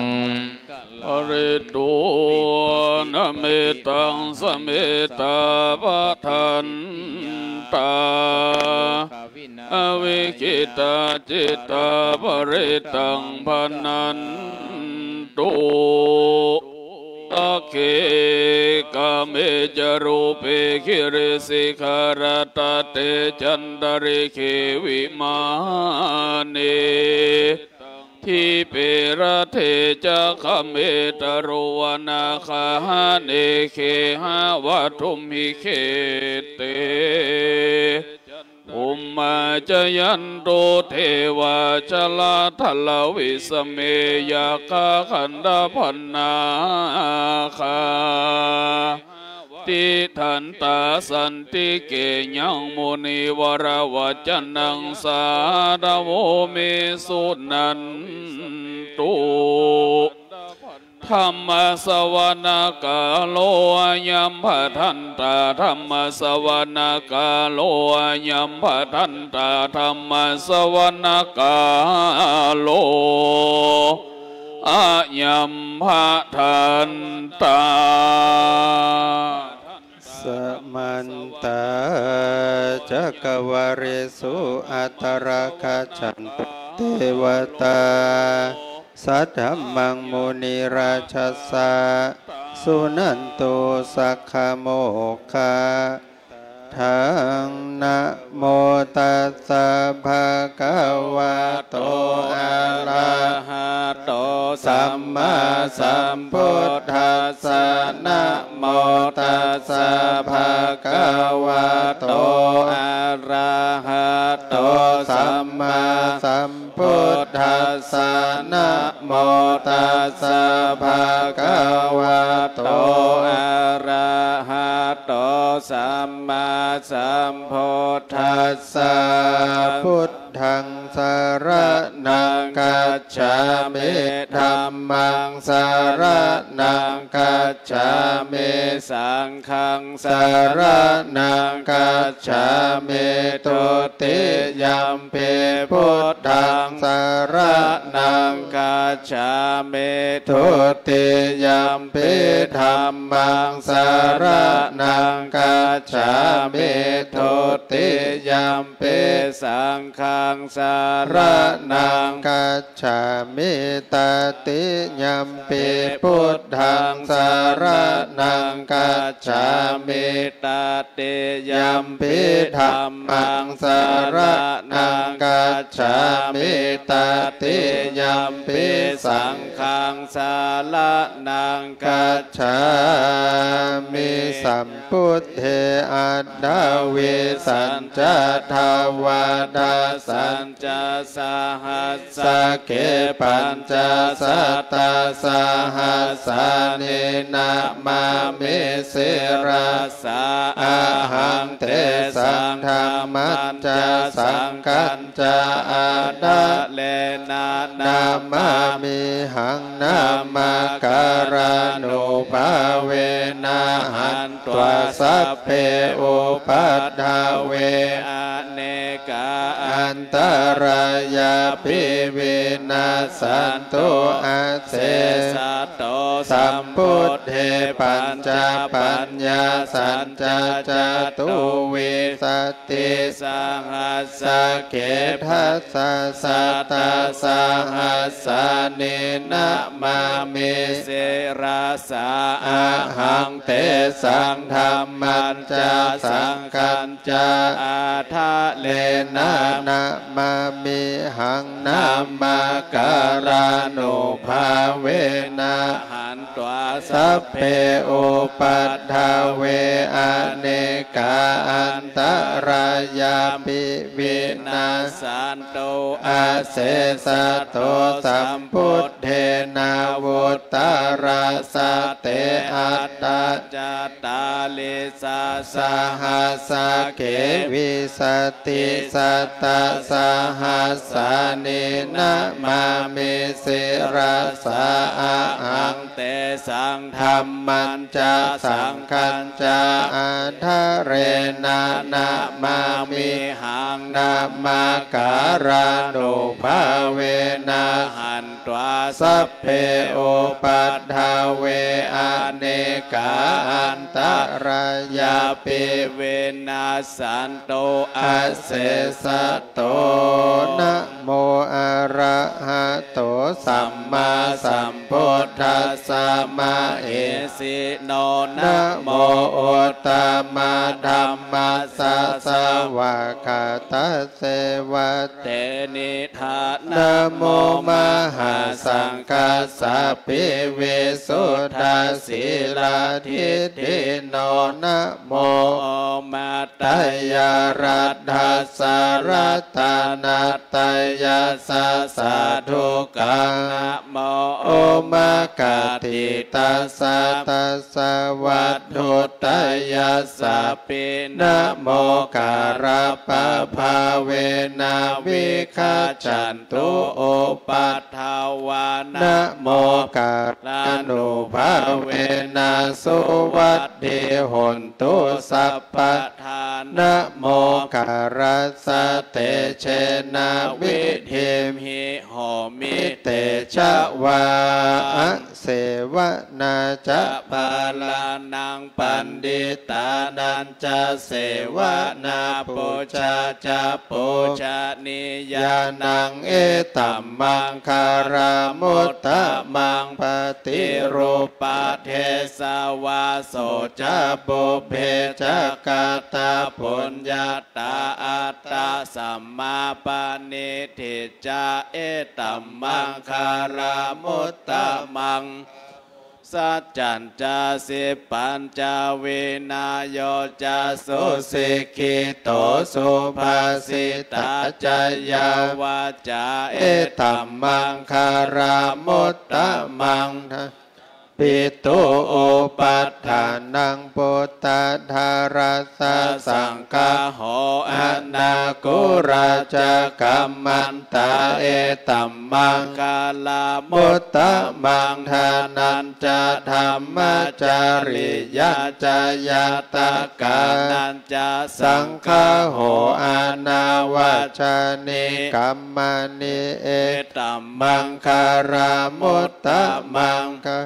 อุปโออารติเวรติปะปามัจจปานาจะสัญญาโมอัปปะมาโทจะธัมเมสุเอตัมมังคาลามุตตะมังคาระโวจะนิวาโตจะสันโตทิจะกาตัญโยตากาเลนะธัมมัสสวานังเอตัมมังคารามุตตะมังขันติจะโสวะจะสัตตาสัมมานานันจะทัสสะนังกาเลนะธัมมจักกัสสะตัมมังคารามุตตะมังตาโปจะพัมมาจาริยัญจะ ยะ สัจจั อง นันทัสสานังนิพพานาสัจจิกิริยัญจะเอตัมมังคารามุตตะมังพุทธัสสะ โลกธรรมเม เมหิจิตตังยัสสนากัมปติอาโศกังเวลาจังเขมังเอตัมมังคารามุตตะมังเอตาทิสาเนกัตวานาสัพพธรรมปาราจิตาสัพพตาโสทิงขฉันติตันเตสังมังกาลามุตตะมันติมหาลาสุตตา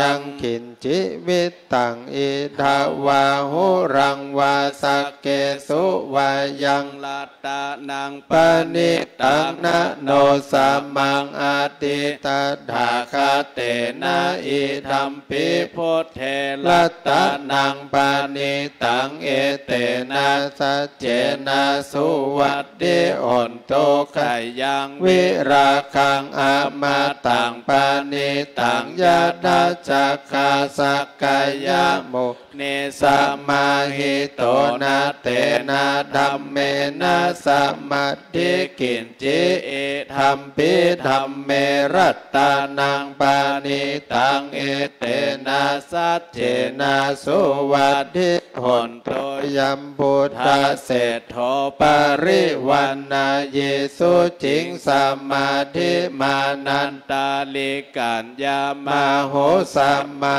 ทินาเตนะสัมโมนาวิจติเอธัมปิธัมเมลัตตานังปานิตังเอเตนะสัจเจนะสุวัตถิหนตุเยยังวิลาคังอามาตังปานิตังยะดาจักขาสักกายโมเนสัมมาหิโตนะเตนะธัมเมนะสัมมาทิกินจิอิธัมปิธัมเม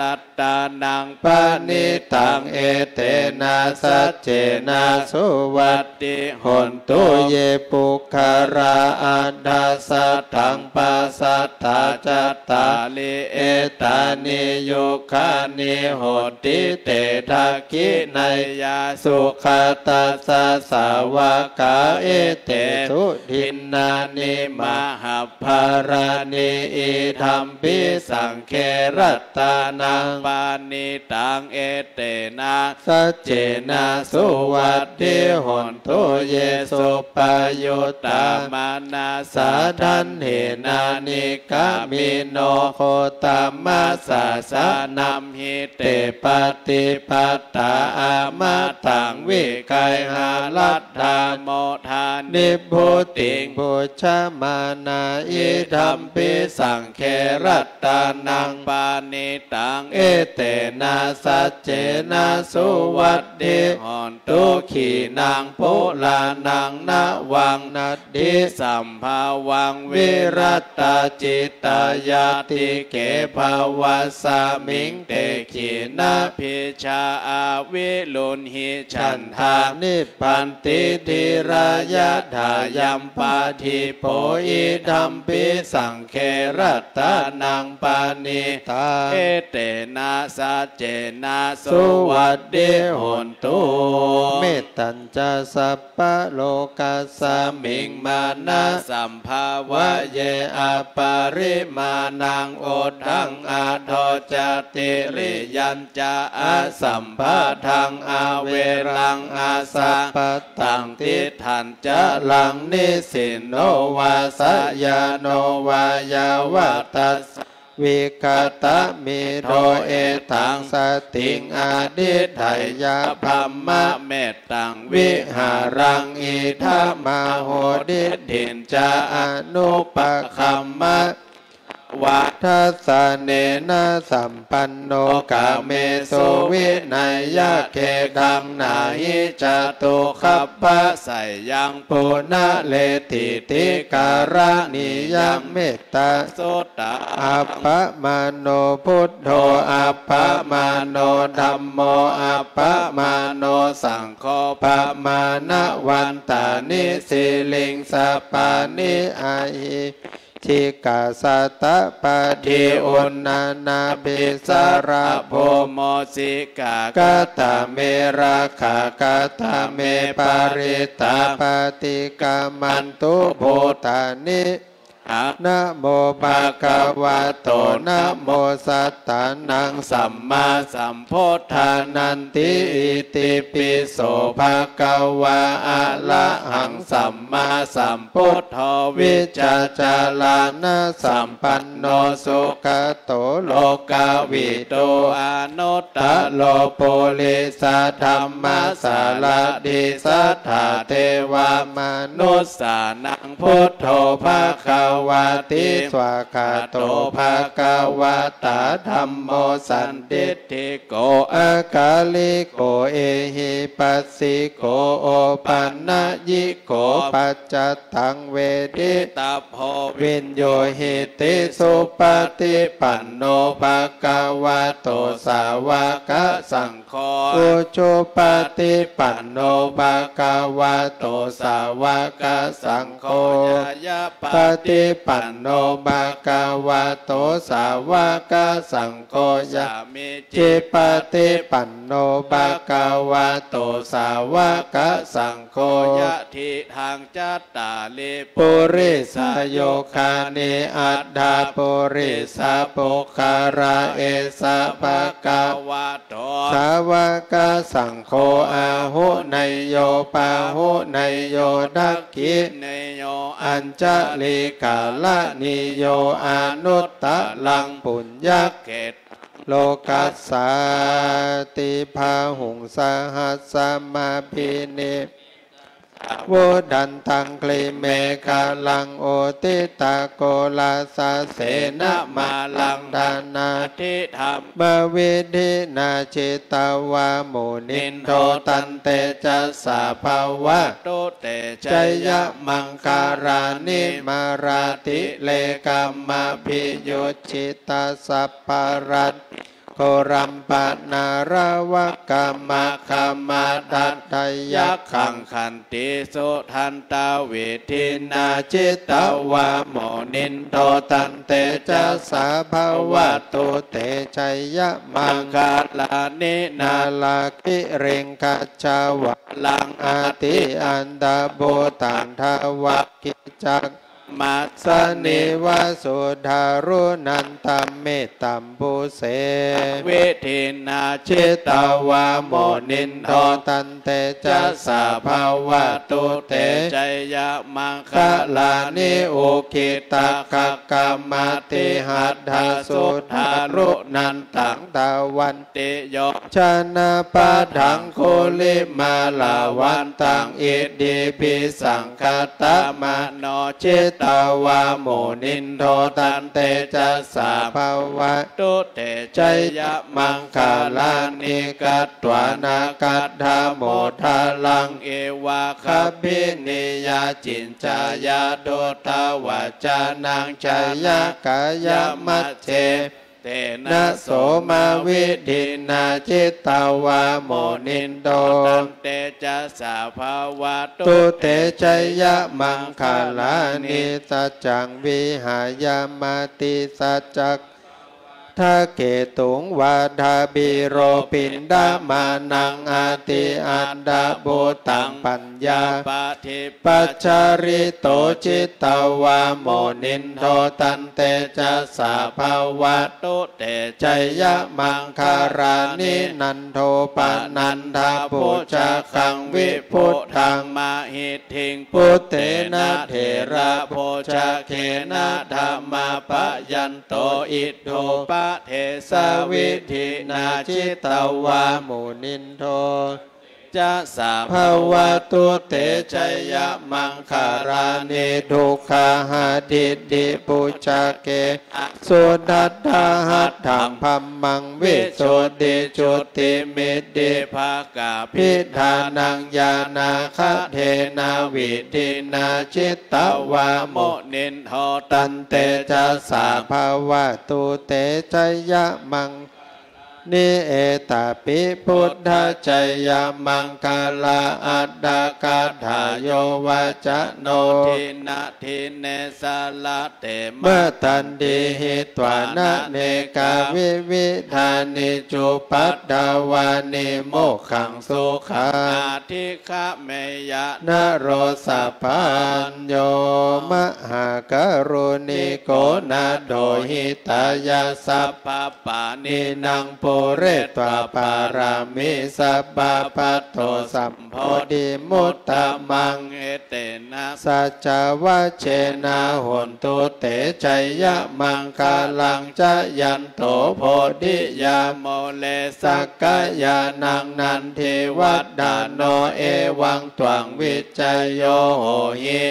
ยัสโสชัยยะมังคาเลอปาราชิตาปัลลังเกสีเสปดาวิโปคาเลอาภิเสเกสัพพพุทธานังอาคาปัตโตปโมดาติสุนักขตังสุมังคาลังสุปภาตังโสโหดิตังสุขาโนโสโมโหโตจะโสยิทังพัมมาจาลิโสปาดักขีนังกายกัมมังวาจากัมมังปาดักขีนังปาดักขีนังมโนกัมมังปานิดิเตปาดักขีนาปาดักขีนานิกตวานาละพันตเถปาดักขีเนยันตุนิมิตตังอวะมังการัญจโยจามานาโปสกุณัสสะปะปะกะโหโดโสปินังอากันตังพุทธานุภาเวนะวินาสเมนโตยันทนนิมิตตังอวะมังการัญจโยจามานาโปสกุณัสสะสัตโดปะปะกะโหโดโสปินังอากันตังธัมมานุภาเวนะวินาสเมนโตยันทนนิมิตตังอวะมังการัญจโยจามานาโปสกุณัสสะสัตโดภาปะกะโหโทโสปินังอากันตังสังฆานุภาเวนะวินาสเมนโตทุกขปัตตาจานิทุกขาพยาปัตตาจานิพยาโสกปัตตาจานิโสกาหนตุสัพเพปิปานิโนเอตวัตตาจะอัมเหหิสัมปะดังปุญญสัมปะดังสัพเพเตวานุโมทายาสีลังลักขันโตสัพพทาภาวนาภิราตาหนโตขัจจันตุเตวตายังภาลังอรหันตานันตเตเชนะรักขังพันธามิสัพพะโส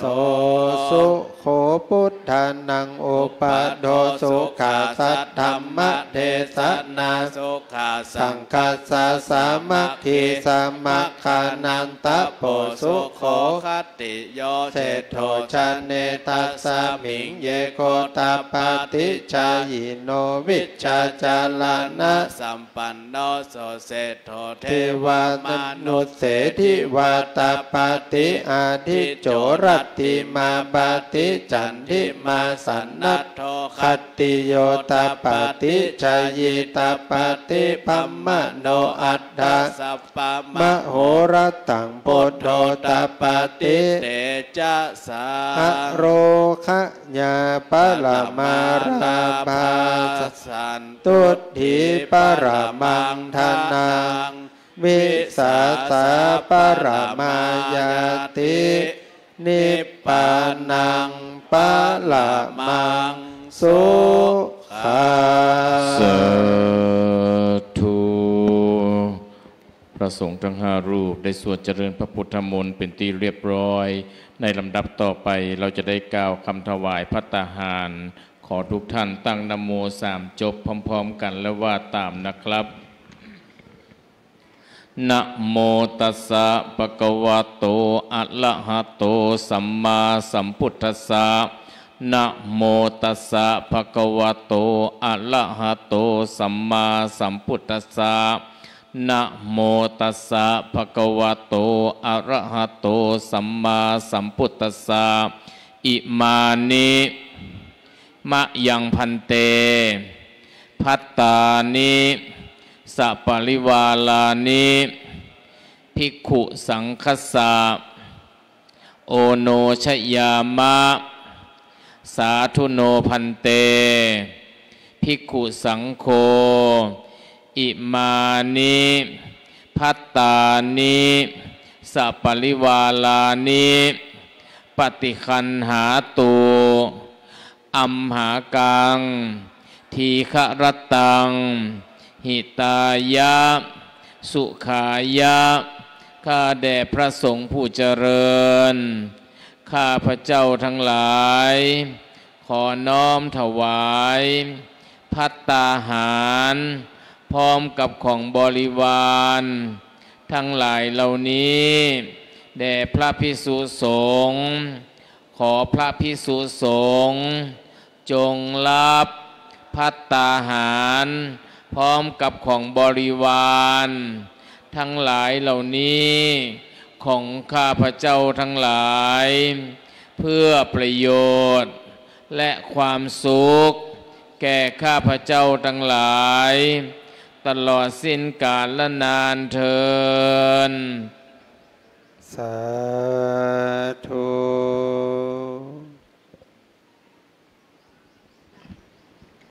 ค่ะในโอกาสนี้ขอเรียนเชิญท่านผู้อำนวยการสวท.เชียงใหม่นะคะท่านประธานฝ่ายคารวาสค่ะท่านผอ.สุพินจินดาหลวงนะคะได้ถวายของพระพุทธรูปนะคะและพระสงฆ์รูปที่หนึ่งค่ะ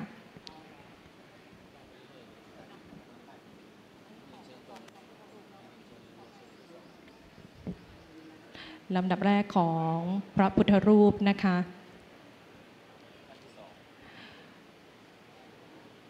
และขอเรียนเชิญท่านเลขานายกองค์การบริหารส่วนจังหวัดเชียงใหม่ผู้แทนนายกองค์การบริหารส่วนจังหวัดเชียงใหม่นายชาตรีเชื้อมโนชาญค่ะ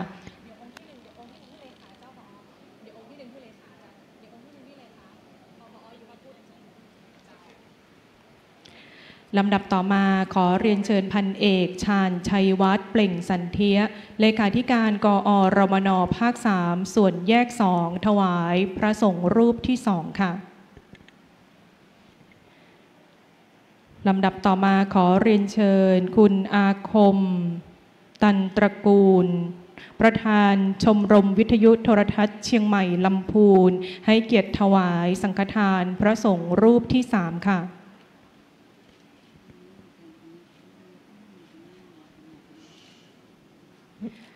ขอเรียนเชิญพันเอกวารินทร์ คทาพันธ์ผู้แทนผู้บัญชาการมณฑลทหารบกที่ 33 ถวายสังฆทานพระสงฆ์รูปที่ 4 ค่ะ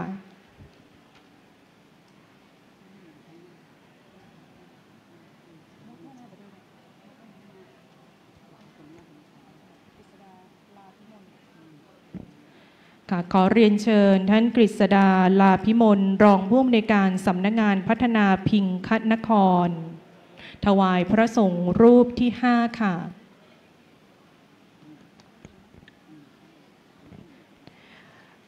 และขอเรียนเชิญคุณยงยุทธโกฏแก้วประธานอปมช.รุ่นที่ 2ผู้ช่วยเลขาธิการสมาคมกำนันผู้ใหญ่บ้านจังหวัดเชียงใหม่ถวายมอบเพื่อปออาจารย์เจ้า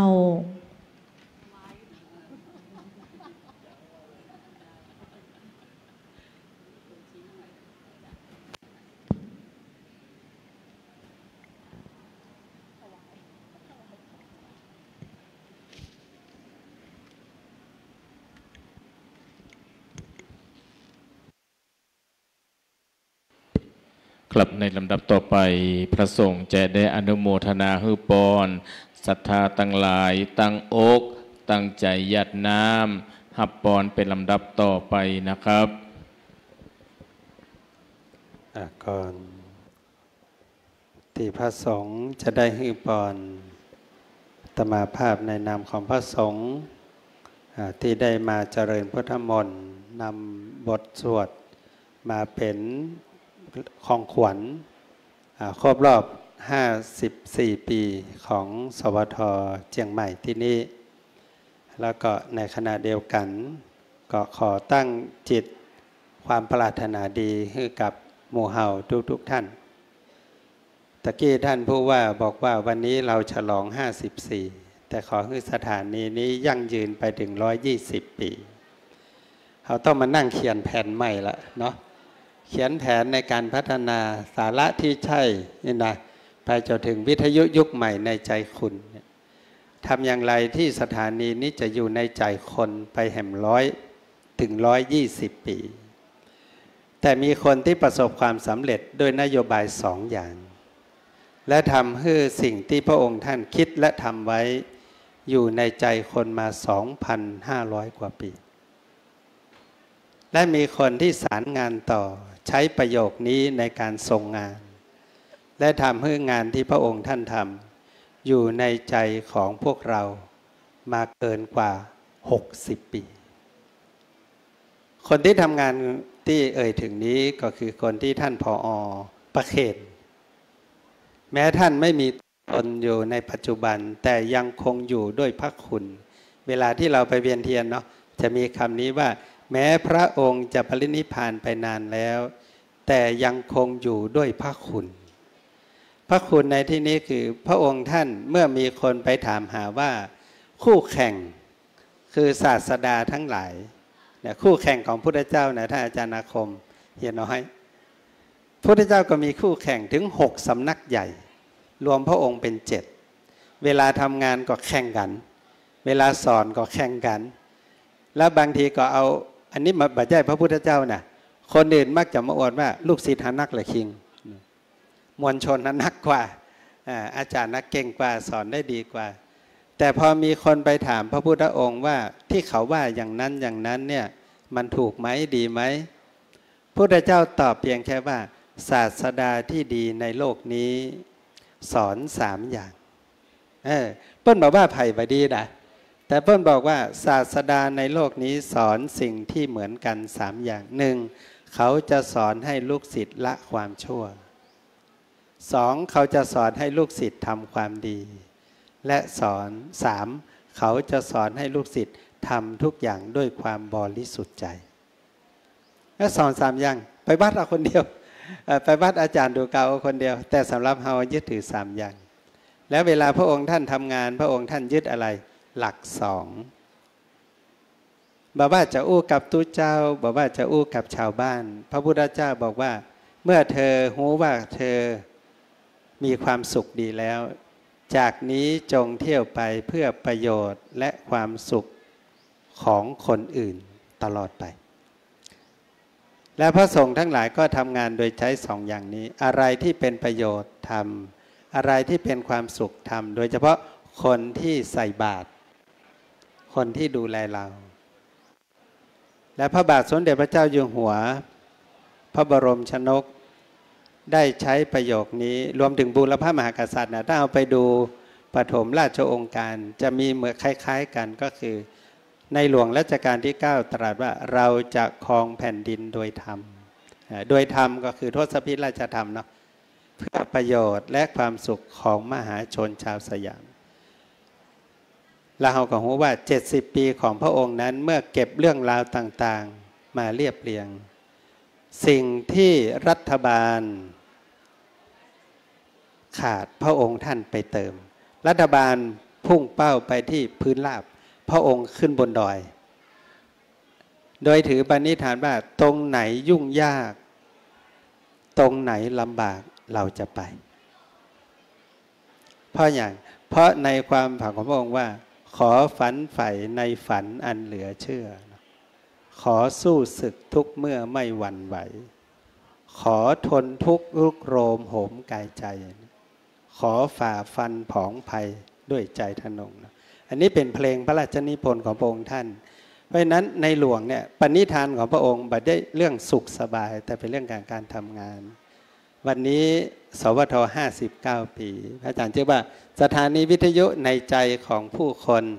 วันนี้เราส่งสารไปทั่วประเทศเนาะเราส่งสาร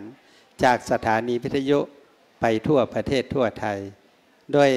ทำให้คนได้ประโยชน์บอกว่าจะเป็นข่าวสารบอกว่าจะเป็นสาระประโยชน์ แต่ในฐานะที่อยู่ในเชียงใหม่เนี่ยสิ่งหนึ่งที่อยากจะให้เผยแพร่ก็คือคุณค่าทางวัฒนธรรมทำอย่างไรที่เชียงใหม่เฮาจะเป็นเมืองที่คนมาด้วยวัฒนธรรมแล้วถ้าเฮาหลับตาคิดนะว่าถ้าวันใดเชียงใหม่เป็นมหานครที่อุดมรุ่งเรืองด้วยประเพณีวัฒนธรรมแล้วเราใช้เทคโนโลยีต่างๆเข้ามาช่วยเสริมมาช่วยเติมให้เทคโนโลยีเนี่ยช่วยสื่อสารประเพณีวัฒนธรรมที่ดีงามของเราเนี่ยเข้าสู่คนได้ทั่วโลกคนจะเดินทางมาที่นี่จากทั่วโลกโดยอยากเรียนรู้ประเพณีวัฒนธรรมเช่นแต่งตัวอย่างใดได้ชื่อว่าเป็นคนล้านนาเป็นคนเชียงใหม่พูดภาษาอย่างไรให้รู้ว่าเป็นคนเชียงใหม่กินอาหารเนี่ยอย่างพ่องถึงจะบอกว่านี่คืออาหารของเชียงใหม่เนาะนอกจากชิ้นลาบแล้วเนาะมันมีอย่างแหมพ่องแล้วก็เปิ้นอยู่กันอย่างใดนะก็คือเปิ้นอยู่อย่างไรกินอย่างไรถึงเป็นเชียงใหม่ดังนั้นวันนี้59ปีก็ขอให้การทำงานของเราซึ่ง54กำลังจะบอก54เนาะ5 บวก 4เป็น9เพราะฉะนั้นเลข9เป็นเลขมงคลไม่ใช่549นะเพราะฉะนั้นจะบอกว่า54ปีเป็นเลขที่รวมกันแล้วได้9เป็นเลขที่เป็นมงคลที่จะทำให้ก้าวไปในอนาคตแล้วเชื่อว่าท่านผอ.น่าจะมาร่วมวางแผนว่าทำอย่างไรวันนี้ปีที่59แต่เราจะนั่งวางแผนพัฒนา120ปีในอนาคตเราจะทำอย่างไรเหมือนกับจีนวันที่เขาล้มลงเนาะเขาวางแผนไว้เลยว่าเมื่อ100 ปีผ่านไปสัญญาแห่งความเป็นทาสสิ้นสุดลงเราจะต้องยิ่งใหญ่ที่สุดในโลกและวันนี้เขาเก็บเอาไว้เลยว่าเมื่อ120 ปีที่แล้วเราเจออะไรบ้างเราสูญเสียอะไรไปวันนี้เราจะไม่ยอมเมื่อเหตุการณ์นั้นเกิดขึ้นอีกวันนี้ก็เช่นเดียวกันเนาะเพราะฉะนั้นเรื่องที่ผิดพ้องมองใจกันไปในอดีตย่อมเกิดขึ้นเป็นธรรมดาแต่การอยู่ด้วยกันหนึ่งด้วยความสามัคคีโดยใจประเพณีวัฒนธรรมเป็นตัวเชื่อมจะทำให้เราอยู่และก็ช่วยกันสร้างประโยชน์และความสุขที่เกิดขึ้นในใจเราอย่างทั่วถึงกันตามชื่อเราของสวท.เชียงใหม่เนาะ59 ปีวันนี้ก็ขออาราธนาเอาคุณของพระพุทธพระธรรมพระสงฆ์คุณทานศีลภาวนาและประโยชน์สุขที่เราท่านทั้งหลายได้ร่วมกันกระทำบำเพ็ญมาในนามของสถานีก็ดีด้วยเจตนาที่บริสุทธิ์ของศรัทธาญาติโยมแขกผู้มีเกียรติที่ได้มาร่วมส่งความฮักความปรารถนาดีคือกับพี่น้องสวท.เชียงใหม่วันนี้ทุกผู้ทุกคนตยคือได้ปากันอยู่เย็นเป็นสุขจุ่มเนื้อเย็นใจสุขภาพพลานามัยสมบูรณ์แข็งแรงมีอายุมั่นขวัญยืนมีความเจริญก้าวหน้าในอาชีพหน้าที่การงานยิ่งขึ้นไปฮิก็ขอฮื้อปันมาหาก็ขอฮื้อปันได้ฮื้อดูตั้งกินดูตั้งใจดูตั้งเก็บไว้ดูตั้งได้เป็นตาลอธิษฐานสิ่งใดก็ขอได้สำเร็จสมปรารถนาเหมือนกันทุกท่านทุกคนเถิดเอาหับปอนเนยะถาวาลิวะหาปูลาปาลิปูเรนติสากลังเอวะเมวะอิโตตินังเปตานังอุปกัปปติอิชิตังปฏิตังตุมหังคิปะเมวะสมิจฉันตุสเปปุเรนตุสังกปาจันโตปนะละโสยะถามณีโจติระโสยะถาวิวัชชันตุสัพพะโรโควินาสันตุมาเตภวัตวันตรายโยสุขีติขายุโกภวะภิวาทนาสิริสนิจจังวุ ธาปัจจายโนจัตตารโอธรรมวัฏฐานติอายุวันโนสุขังภาลังสาธุลำดับต่อไปเขาทั้งหลายจะได้กล่าวคำปณิธานหยัดน้ำไปพร้อมๆกันนะครับอิตังตานะกัมมังนิมปานาปัจจโยโหนตุโนนิจจังอิตังศีลากัมมังนิปานาปัจจโยโหนตุโนนิจจังอิตังภาวนากัมมังนิปานาปัจจโยโหนตุโนนิจจังยังกินจิกุสลังกัตตปังกัมมังสัพเพหิกะเตหิกะตังปุญญังโนอนุโมทันตุสุนันตุปนโตเยเตวะอัสสมิงตาเนอติกตาทิกายุกาสัตตาหนตุสัพพสัตตานังสุขีอัตตานังปาริหาลันตุมาตาปิตาสุขิตาหนตัวทุกขปมุญจันตุสัพเพยตกาสุขิตาหนตัวทุกขปมุญจันตุสัพเพอายตกาสุขิตาหนตัวทุกขปมุญจันตุสัพเพปิสาสัพเพยัคขาสัพเพเปตาสุขิตาหนตัวทุกขปมุญจันตุสัพเพนักขตาสุขิตาหนตัวทุกขปมุญจันตุสัพเพเทวาสุขิตาหนตัวทุกขปมุญจันตุสัพเพจาริโยปัจจัยยาสุขิตาหนตัวทุกขมุญจันตุสัพพสัมปตินังสัมมิจันตุโวสุมายังพระเจ้าประสงค์แห่งกรรมนะครับวันตา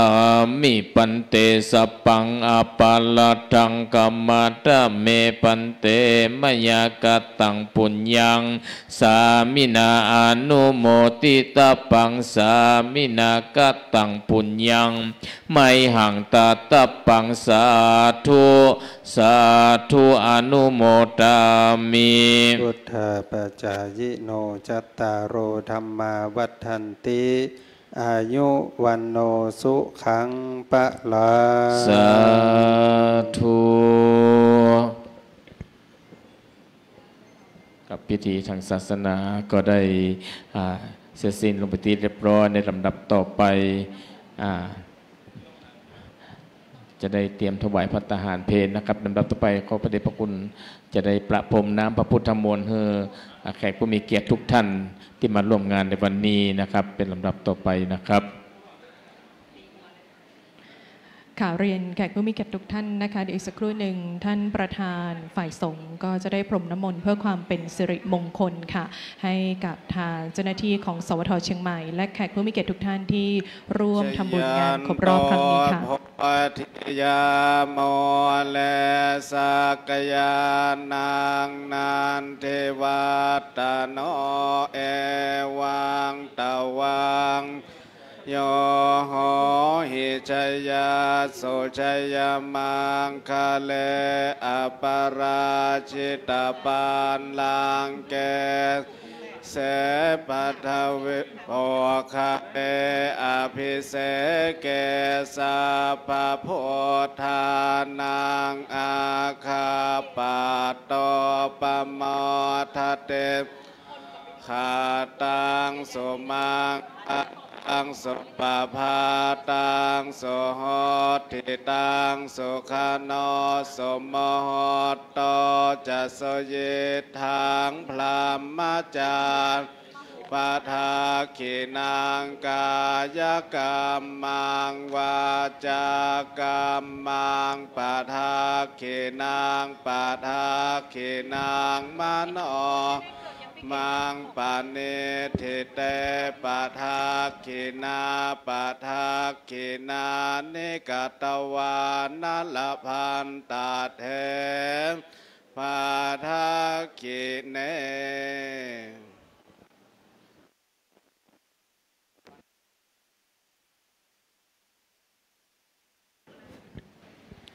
เดี๋ยวคนขับรถมาช่วยยกสังฆทาน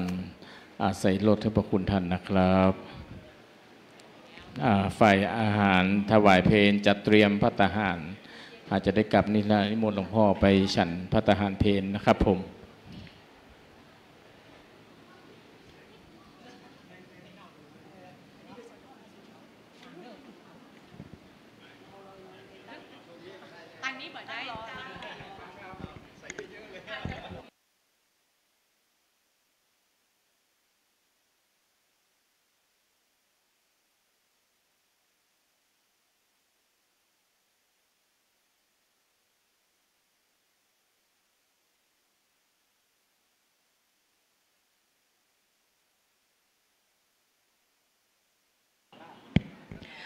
ข่าวเรียนแขกผู้มีเกียรติทุกท่านนะคะซึ่งในช่วงนี้ขออนุญาตเรียนเชิญแขกผู้มีเกียรติทุกท่านพักผ่อนตามอัธยาศัยสักครู่หนึ่งค่ะขออนุญาตจัดเตรียมสถานที่ในช่วงกิจกรรมต่อจากนี้นะคะก็จะมีมินิคอนเสิร์ตจากวงเดอะเพิร์คค่ะมีมินิคอนเสิร์ตจากครูแอดมีมินิคอนเสิร์ตของไอ้น้องปติญญานะคะระหว่างนี้ค่ะทางด้านของซุ้มอาหารก็พร้อมแล้วนะคะที่จะให้บริการแขกผู้มีเกียรติทุกท่านค่ะสำหรับการติดตามรับชม Facebook Live สวท.เชียงใหม่ PRD เดี๋ยวขออนุญาตปิดไลฟ์กันก่อนแล้วพบกันอีกช่วงหนึ่งในช่วงของมินิคอนเสิร์ตเนื่องในงานครบรอบ 54 ปี สวท.เชียงใหม่ค่ะ